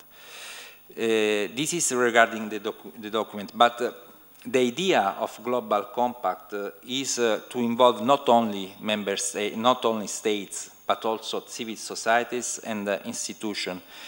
In this sense, the aim of the Global Compact is to enlarge the involvement of subjects that could be put in place action for sustain the integration of refugees, to enlarge to all part of society. I mentioned at the beginning of my speech our project called Welcome Working for Refugee Integration, that have exactly the same to involve the business community here in Italy in the support of refugee integration, and in particular regarding their job insertion. But in this sense, specific initiatives are carrying out by colleagues in all European countries. And if we want also our participation in inHERE project have the same aims to enhance our network with the university, enhance the discussion on how the university can support the integration of refugee students. Please. Okay. My name is Anna Maria Pulina. I am from the University of Pisa. I wanted to know if there's any restriction on refugees' circulation across the states members, and if yes or if not, which are the commitments of the responsible states of a refugee? There are not obstacles in the circulation for recognized beneficiaries of international protection. I mean, beneficiaries of this status can go in other European countries, but for maximum of 3 months. The limitation is not in the circulation, but in the stabilization. The source of this limitation is a Schengen Treaty, it's not Dublin. Dublin is a limitation only for asylum seekers. Dublin regulated only the condition of asylum seekers. With regard to beneficiaries of international protection, the limit is the Schengen Treaty. Obviously, that refugees can move to another European countries according to the national law. For example, if he received a scholarship from another university, they can move in accordingly with the national law of this country, which is the position of UNHCR. We advocated for many years for a mutual recognition of the status among EU member states, because in principle, a refugee has exactly the same right in the access of social service, in the access to job labor market, or also in the access of health rights, as citizens of a country recognizing the status. The only difference in the EU member state is the possibility to transfer in freedom to another country. With a mutual recognition of the status, this limit could be eliminated. This is during the Italian presidencies of European Council, UNHCR asked for the inclusion of the mutual recognition among the priorities of the presidency, and effectively Italy, obviously for many reasons, sustained this proposal, but it's just one country. Other countries are not available to recognize this right to the refugees here in Europe. If there is no other question, or is there? Oh, yes, sorry.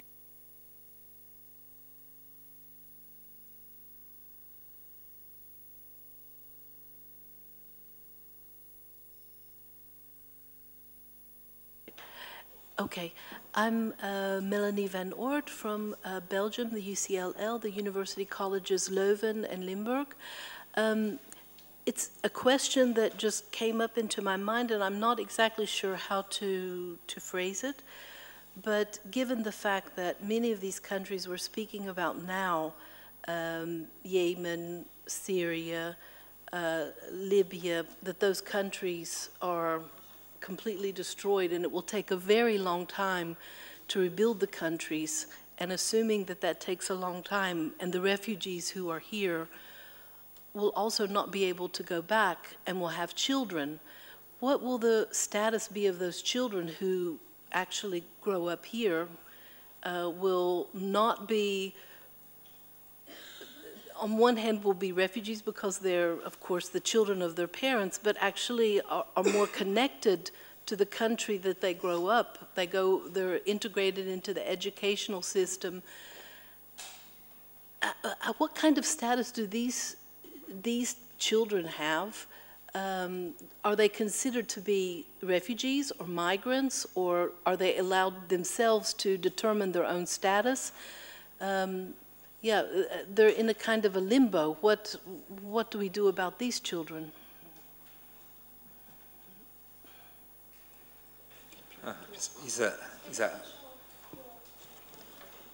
Turn it off. Obviously, it's a complex answer. In principle, the recognition of refugee status is extended to relatives, and in particular to minors. But I think that your question is also concern also the problem related to the access to citizen. And for the children of refugees, the risk to become statelessness is a concrete risk. In this sense, we advocated for the application of the Convention on the statelessness for reducing statelessness, which provided the facilitation for the access to citizenship for the children of statelessness. I don't have an overview of European national legislation. In Italy, the child of recognized statelessness obtain the citizenship. The same law provided that for refugees, that the law should be implemented for refugees in the same way. We interpreted the law as also the children of refugees should be obtained the citizenship, but it's not the case in practice.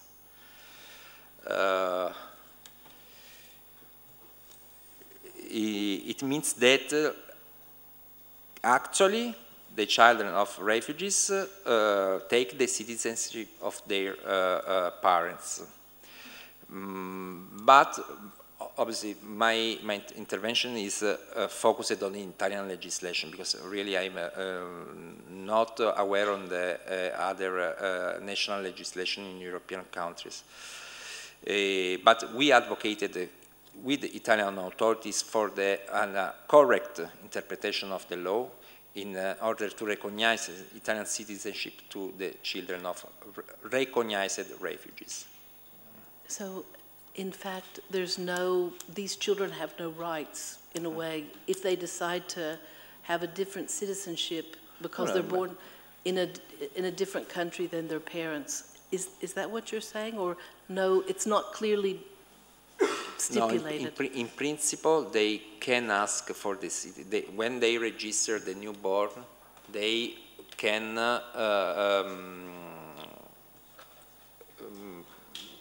underline the citizenship, no? Underline to say which kind of citizenship the child has, if the relative citizenship, or according our interpretation of Italian law, they can ask for Italian citizenship.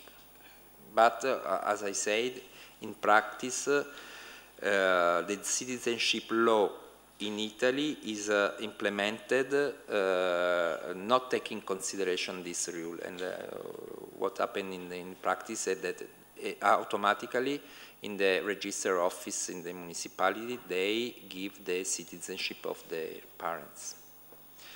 But in some cases, which is the risk that they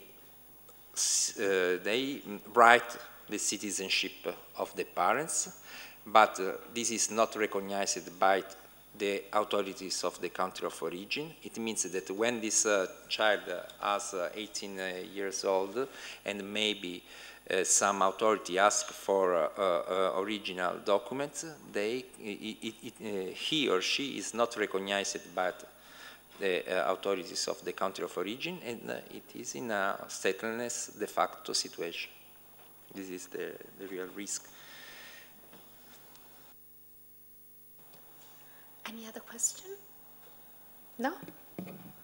So we can go on? Oh, okay, no, there is another question. Yes, please.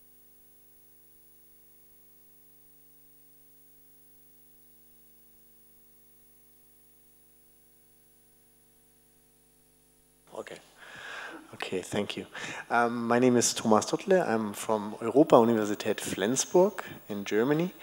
And I have a question regarding the movement between countries for purposes of excursions, semesters abroad, stuff like that, between Schengen countries, but also EU countries that are not part of Schengen and Schengen countries.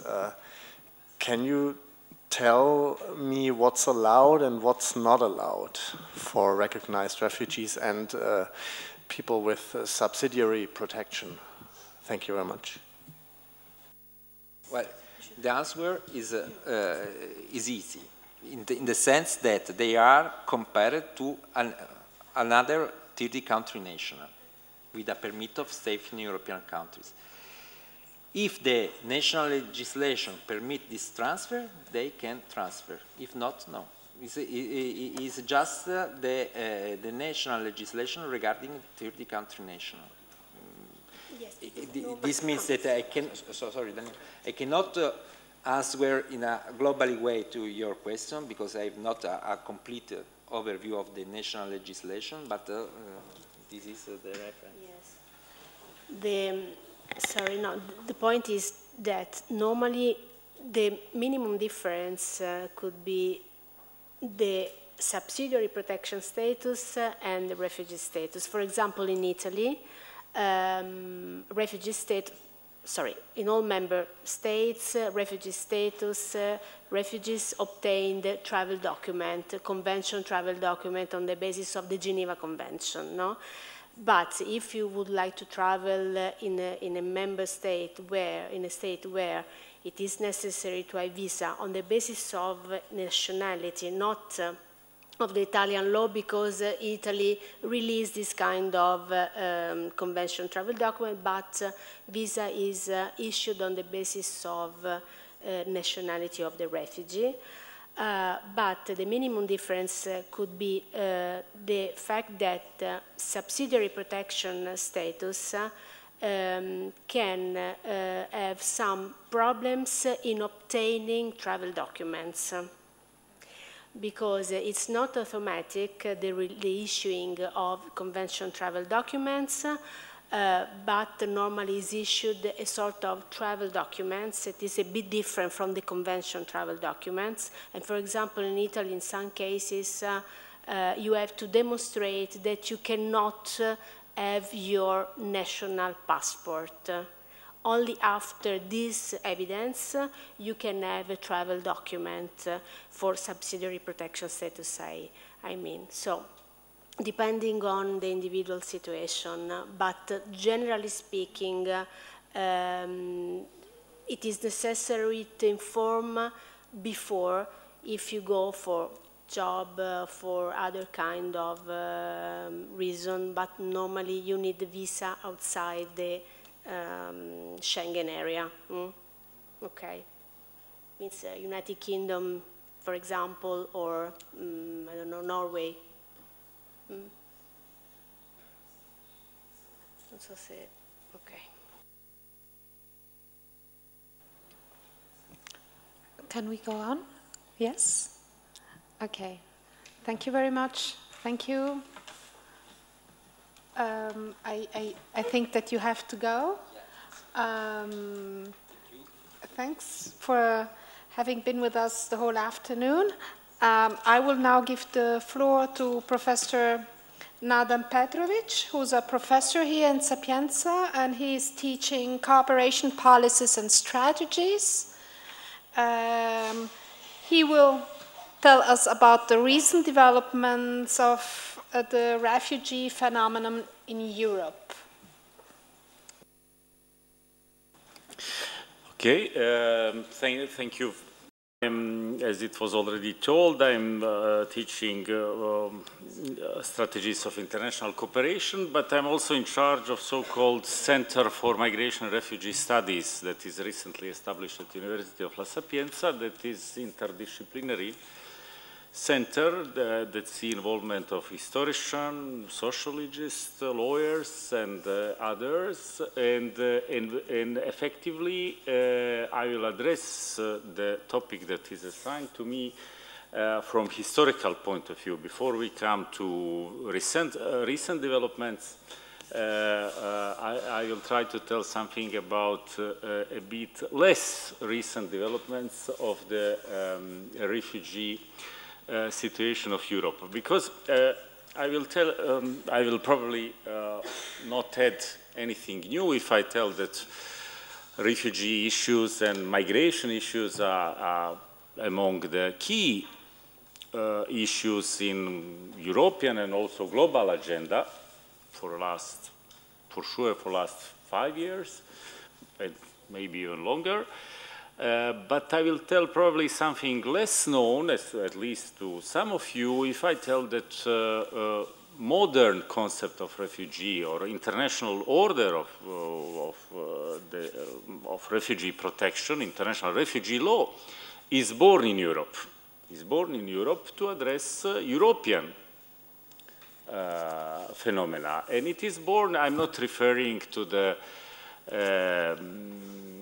experience of the right of asylum that is for first introduced in the Constitution of the French Republic, the 18th century, but I'm referring to the so-called international refugee law that was born in the aftermath of the First World War in Europe in order to heal the consequences of the war that was fought basically in Europe, First World War. As historian Bade say, as a direct geopolitical consequences of the First World War that we have just celebrated 100 years anniversary, the 3 European empires collapsed, 14 new states were born, 11,000 of kilometers of external borders added up in Europe. Minorities became majorities, populations, exoduses and transplants grew up to dimensions unknown even during the conflict. As a result of this situation, European states tried to address that new phenomena in 20s on their own, everybody on their own, but dimension of phenomena was so huge that had to ask for a cooperation of international organization, first of International Committee of the Red Cross under humanitarian perspective as a first aid, first help, first support, but then to so-called Society of Nations, because it became very early understood that it is not, that dealing with refugees is not only a humanitarian issue, but it has to see with legal status of the persons and also with possibilities of their, let's say, long-term integration into new societies. What we call giving to refugees the possibilities to recreate their life, because in many cases they will never be back. Of course, the hope is that sooner or later they could be back in their state of origin. One of the 3 so-called long-term solutions provided by Geneva Convention is also voluntary return, but as we know from statistics, but also from in historical experience, it is not a solution that involve a majority of recognized refugees. So Society of Nations basically created so-called High Commissioner of Society of Nations for Refugees, that was predecessor of current UNHCR, and the first commissioner was Norwegian citizen Fridtjof Nansen. That was already High Commissioner of Society of Nations for Return of Prisoners of War. That was also a other big humanitarian issues at the end of the conflict. And, but very soon this High Commissioner office understood that humanitarian aspect is even, how to say, easier part of the problem, and has started to work on adoption of several international instruments on refugee protection, so-called international conventions. First conventions were aimed to address specific issues of some national groups. The very first convention that we recognize as such in international refugee law was International Convention for Protection of Russian Refugees, for a very specific reasons, because as an additional problem in that geopolitical context, as you know, in 1917, after so-called revolution, October Revolution, in former Russia and afterwards in Soviet Union, many Russian citizens have been deprived of their nationality, or did not want to, let's say, benefit from diplomatic services of the new country. And so it added refugees to refugees in the context of European continent, and the very first convention was on international on protection of so-called Russian refugees, on specific status of Russian refugees in Europe. After that, several other conventions has been adopted, both that addressed other national group, such as Armenian citizen, for example, Armenian refugees, not Armenian citizen. And then after a while, all that work brought to the adoption of the International Convention on Refugee Status from 1933, so between two world wars, that for the first time introduced concept of non-refoulement in international law, but that had a very strong limit that was adopted by very limited number of states. If I remember well, only 8 states adopted that convention. But it was a base on which the issue of refugee protection was relaunched after Second World War, that brought to Geneva Convention from 1951, with reference to Geneva Convention as well, it should be noted that it was adopted by very limited number of states, because at that time there was very limited number of states in international community. It was still an epoch of so-called colonial powers. So I think the Geneva Convention was originally adopted by 27 or 28 member states. No communist state adopted Geneva Convention with the exception of former Yugoslavia by 1989. It explained much about some resistance, in my view, that we see in some countries toward some principles of international refugee law. But basically, 3/4 of the states that adopted Geneva Convention in 1951 were European states. And in addition to that, that convention were designed to apply and to solve the problem of refugees in Europe after Second World War. So Geneva Convention was applied originally to people that are in condition of refugee as of 1st of January 1951, and not for new refugees. And in addition to that, the Geneva Convention provided for the possibility that it is applied only for refugees from Europe. And as a matter of fact, the country where we are, Italy, had posed so-called geographical reserve to Geneva Convention and has offered refugee status only for European refugees by 1990. So Italy did not host refugees from other continents since basically December 1989. December 1989, it was so-called decree law that brought to the first Italian law on migration as well. So, what I wanted to say with all of that refugee issues is not at all, refugee phenomena is not at all something new in Europe. Basically, as a contemporary phenomena, it was born in Europe in 20s, and it was relaunched in Europe in the end of 40s. But what has happened is that afterwards, after 1951, in 50s and 60s, the most of refugee crisis has happened in other continents, especially at the beginning as a result of the decolonization process, so with some conflicts against colonial powers and afterwards some internal conflicts.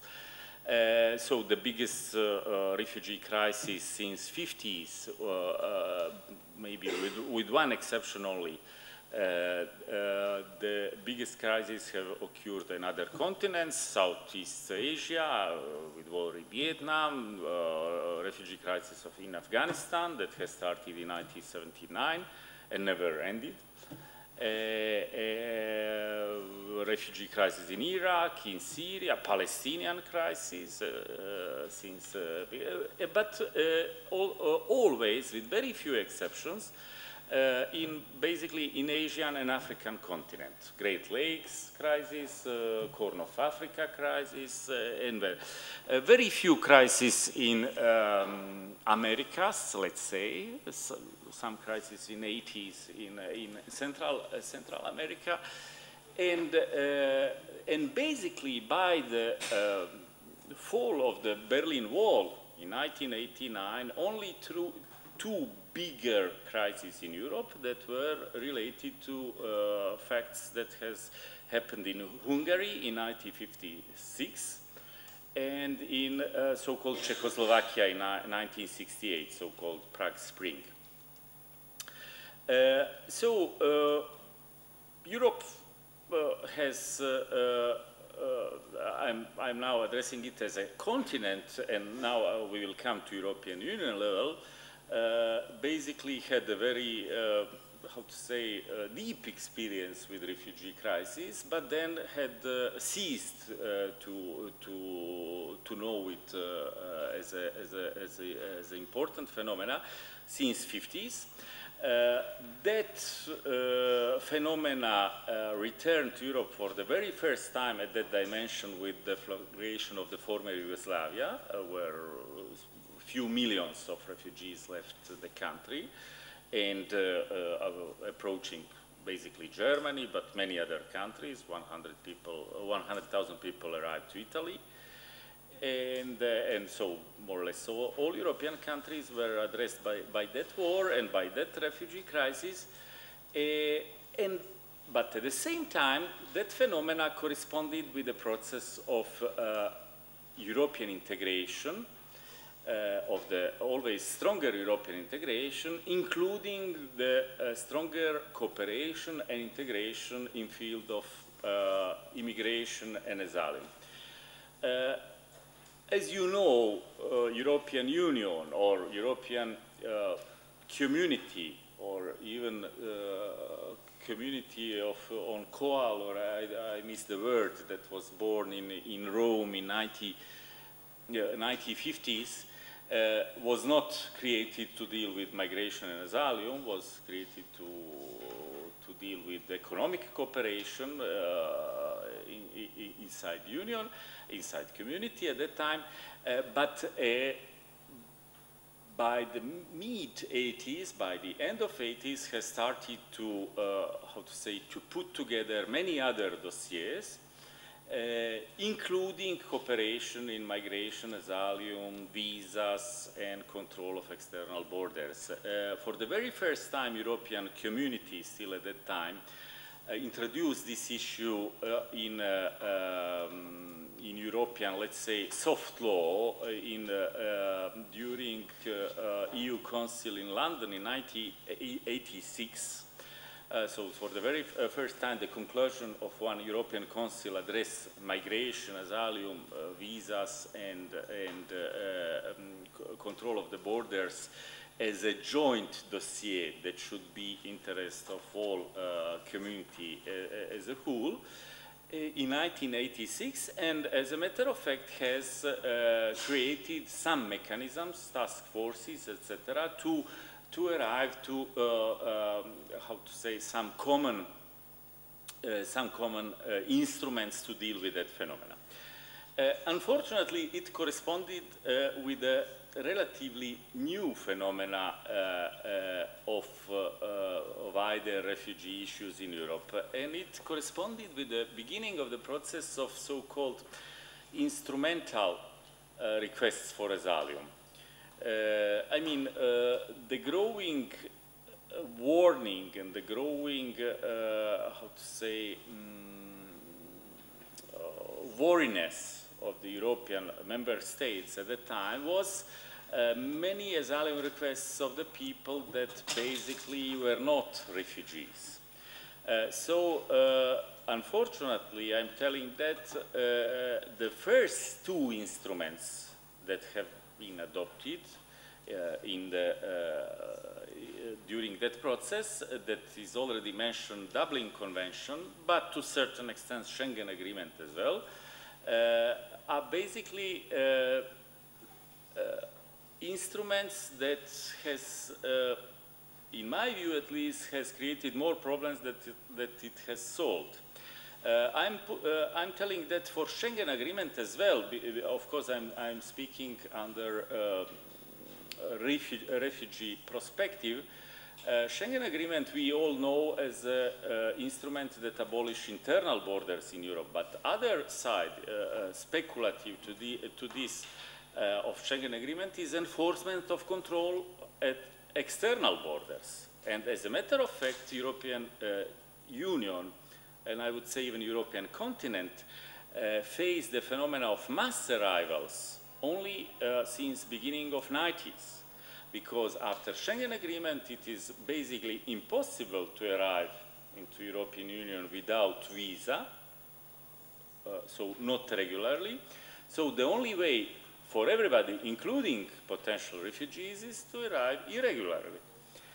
And those two instruments, luckily, are not the only at the level of European Union, as we have seen even earlier, because since early 90s, several instruments and also several provisions of EU treaties in Maastricht Treaty, in Amsterdam Treaty have been introduced, several regulations and directives that address all, I would say, aspects of refugee phenomena, so asylum proceedings, reception, qualification directive that has to see more with the integration, temporary protection also we have in Europe EU directive, it was never applied, but anyway, EU directive on temporary protection, but they are all limited in my view by the fact that we did not reach a balance in Europe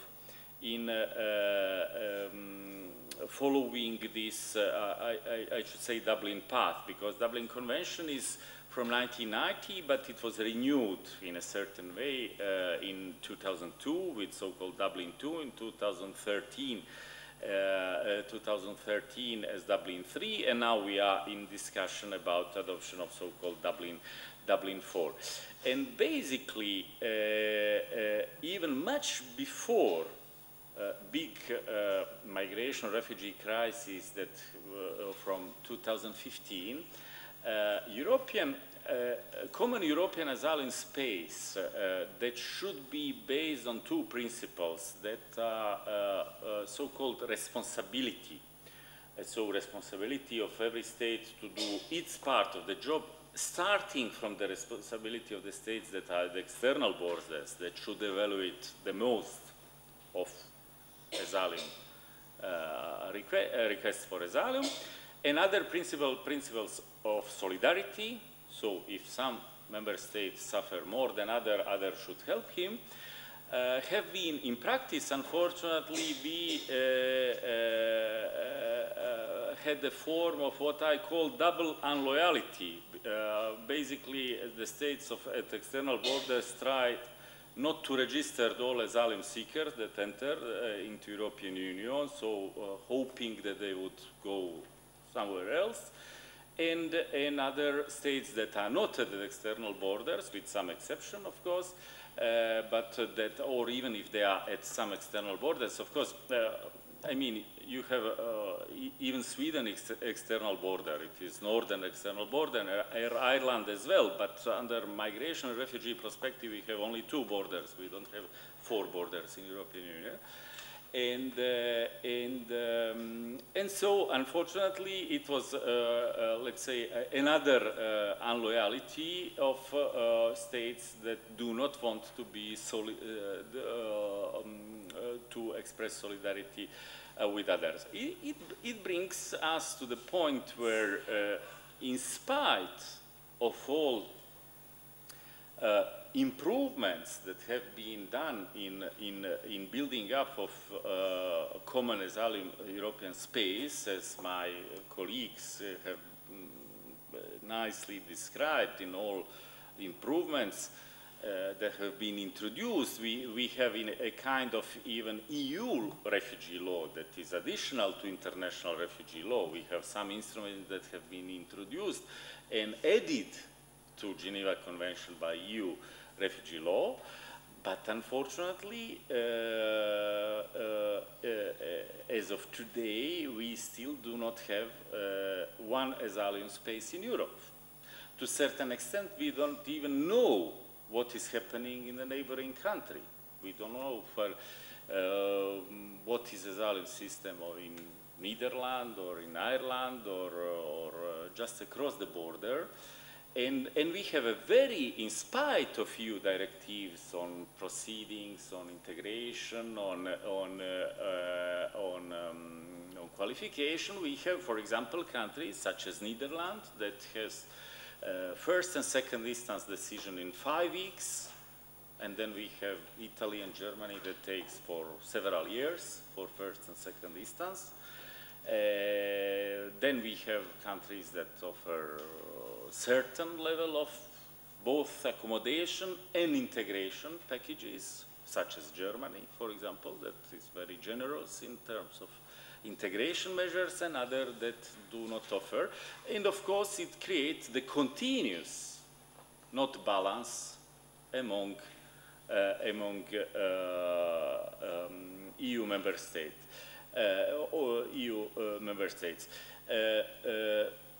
Recent refugee crisis in Europe that brought, it was only a result of the longer trend. We have an increasing, can you imagine, I don't remember now the statistics of asylum requests in Italy in 2016, it was like 160,000, was it that? Italy in 40 years, from 1950 to 1990, had only 188,000 requests for asylum in 40 years. And now we have it in 1 year, basically. We had it more or less almost the same number at the same year. It is a result of the trend. Italy was not, as I tried to explain, it was not, 130, so it is a bit less. So it was about arrivals. We had like 180,000 arrivals. And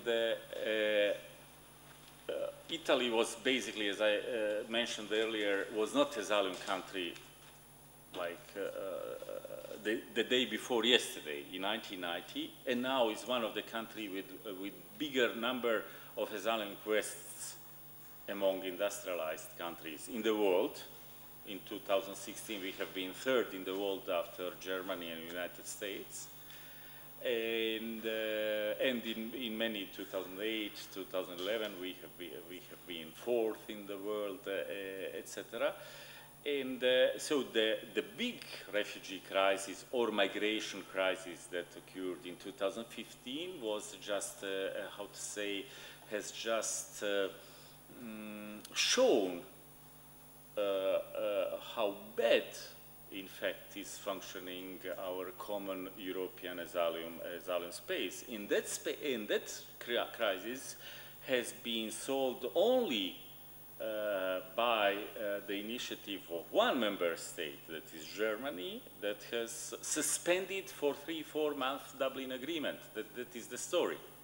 For 3-4 months, Germany has decided unilaterally, saving all others, not to apply Dublin Agreement and to host everybody and, let's say, and even to undertake a huge governmental effort in terms of both accommodation and integration. But basically, if we would have another crisis of that type this year or next year, we have the same not perfect mechanism. And I must say it is a real pity because many efforts has been done, but there are some taboo that most member states do not want to open. Thank you.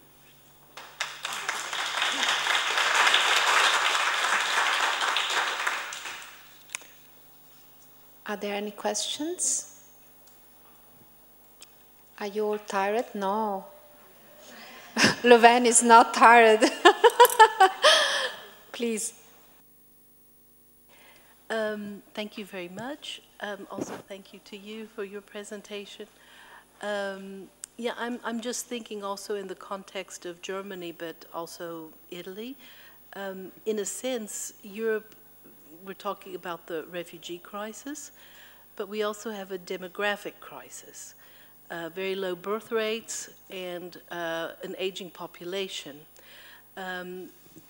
I think in some ways the refugee crisis might be a gift for some populations, for some societies, but the narrative, the stories about how refugees can actually help us is not being told in a positive way. Do you see, I mean, in connected to that, to the mechanism for maybe dealing with the next wave or not the next wave, I mean, is there a way to explain that the refugee crisis is not necessarily, and in all cases, a crisis? Is not necessarily, and in all cases, a crisis, but in some senses is a gift. I saw in the Deutsche Welle last month that the so-called impending demographic crisis, thanks to this, for instance, in 2050, German population was prognosed to go from 80 million to 60 million, which is a huge decrease in population. But now, thanks to the refugee crisis, that this demographic crisis, in a way, has been mitigated. I don't know. We're talking about the crisis, but can it also be a gift?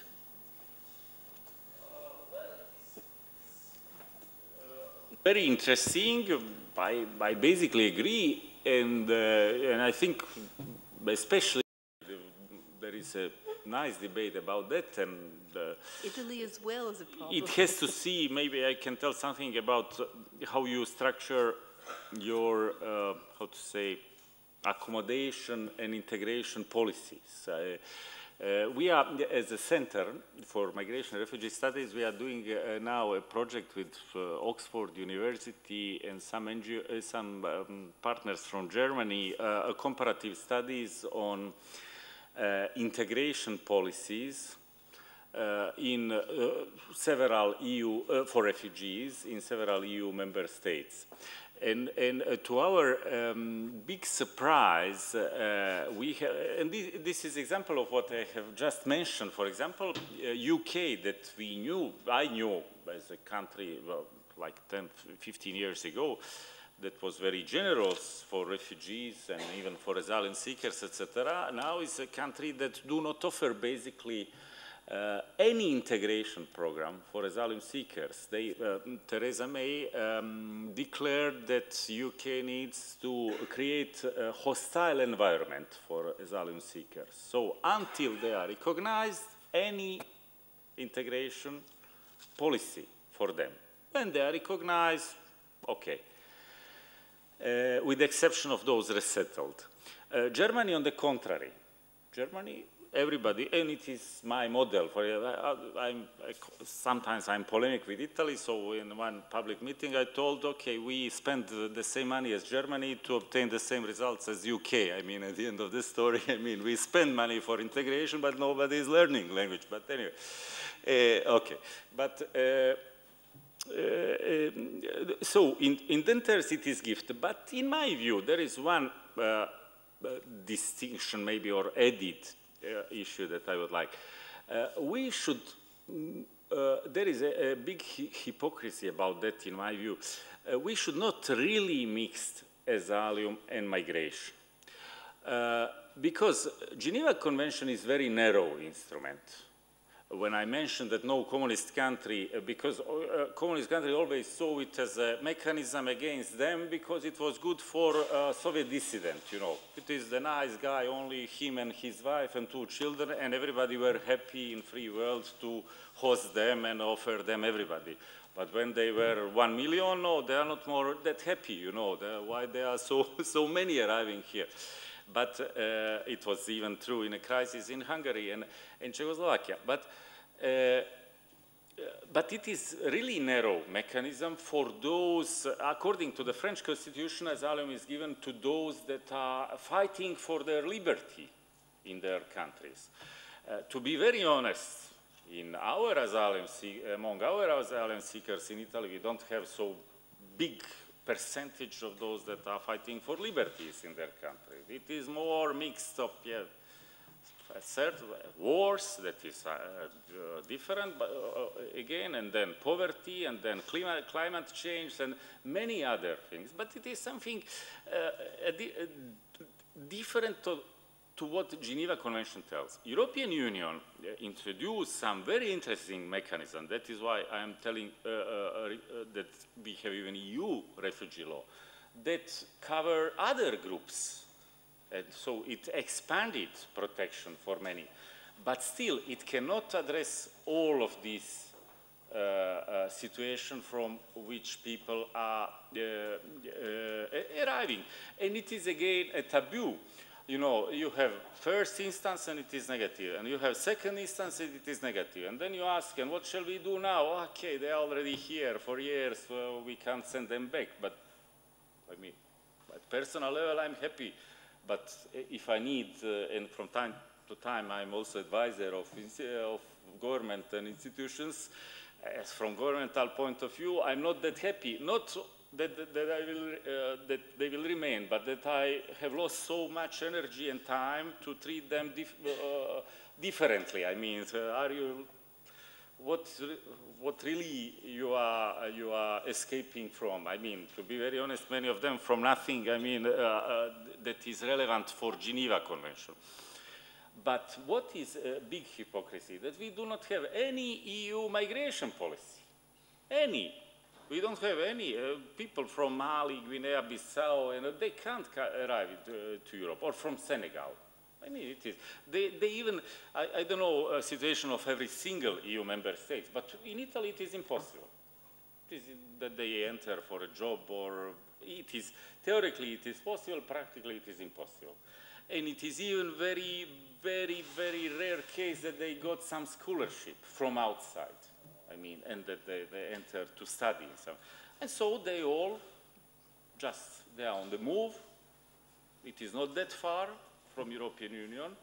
They are at our southern and southeastern borders. Sometimes they need, I mean, it is different issue, Syria, but if Turkey would be member state, and they are, as you know, candidate country, Syria is neighboring country. It is our first neighbor.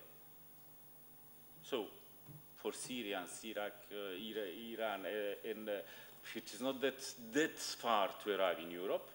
And for those from sub-Saharan Africa, it is a bit more far, and it is a bit bigger problem because you have a sea. But still, you know, for many of them, luckily, they manage. And, but in my view, we should avoid that. We should avoid that with migration policies, and we need it under demographic point of view. But in my view, we should maintain how to say, the limit between two. If you are a refugee, you are a refugee. If you are a migrant, I still need you, but let's structure those arrivals. And also because then you can structure some migration policies as well, some pre-departure orientation, some language courses, some you can even recruit. Now it is all together, and there is a big, how to say, big disorientation of what is happening. That was a really big shock in Italy when President Macron told, yeah, we are ready to offer some solidarity for refugees, but not for migrants. I mean, and if you look into statistics, basically the most are migrants, and tell why we should reallocate migrants. Refugees, yes. But in my view, we need both refugees and migrants, but we should need to be honest with ourselves, which are the mechanism for one and which are for others. I would agree. I mean, if you look at the United States, it has a similar problem. For instance, people from Central America, from Honduras, from Nicaragua, El Salvador are considered to be migrants, but in my opinion, they're refugees. They live in real danger for their lives, not only economically but also physically. So, I think that this is who is a migrant, who is a refugee. It's not always very clear. Thank you very much. Yeah.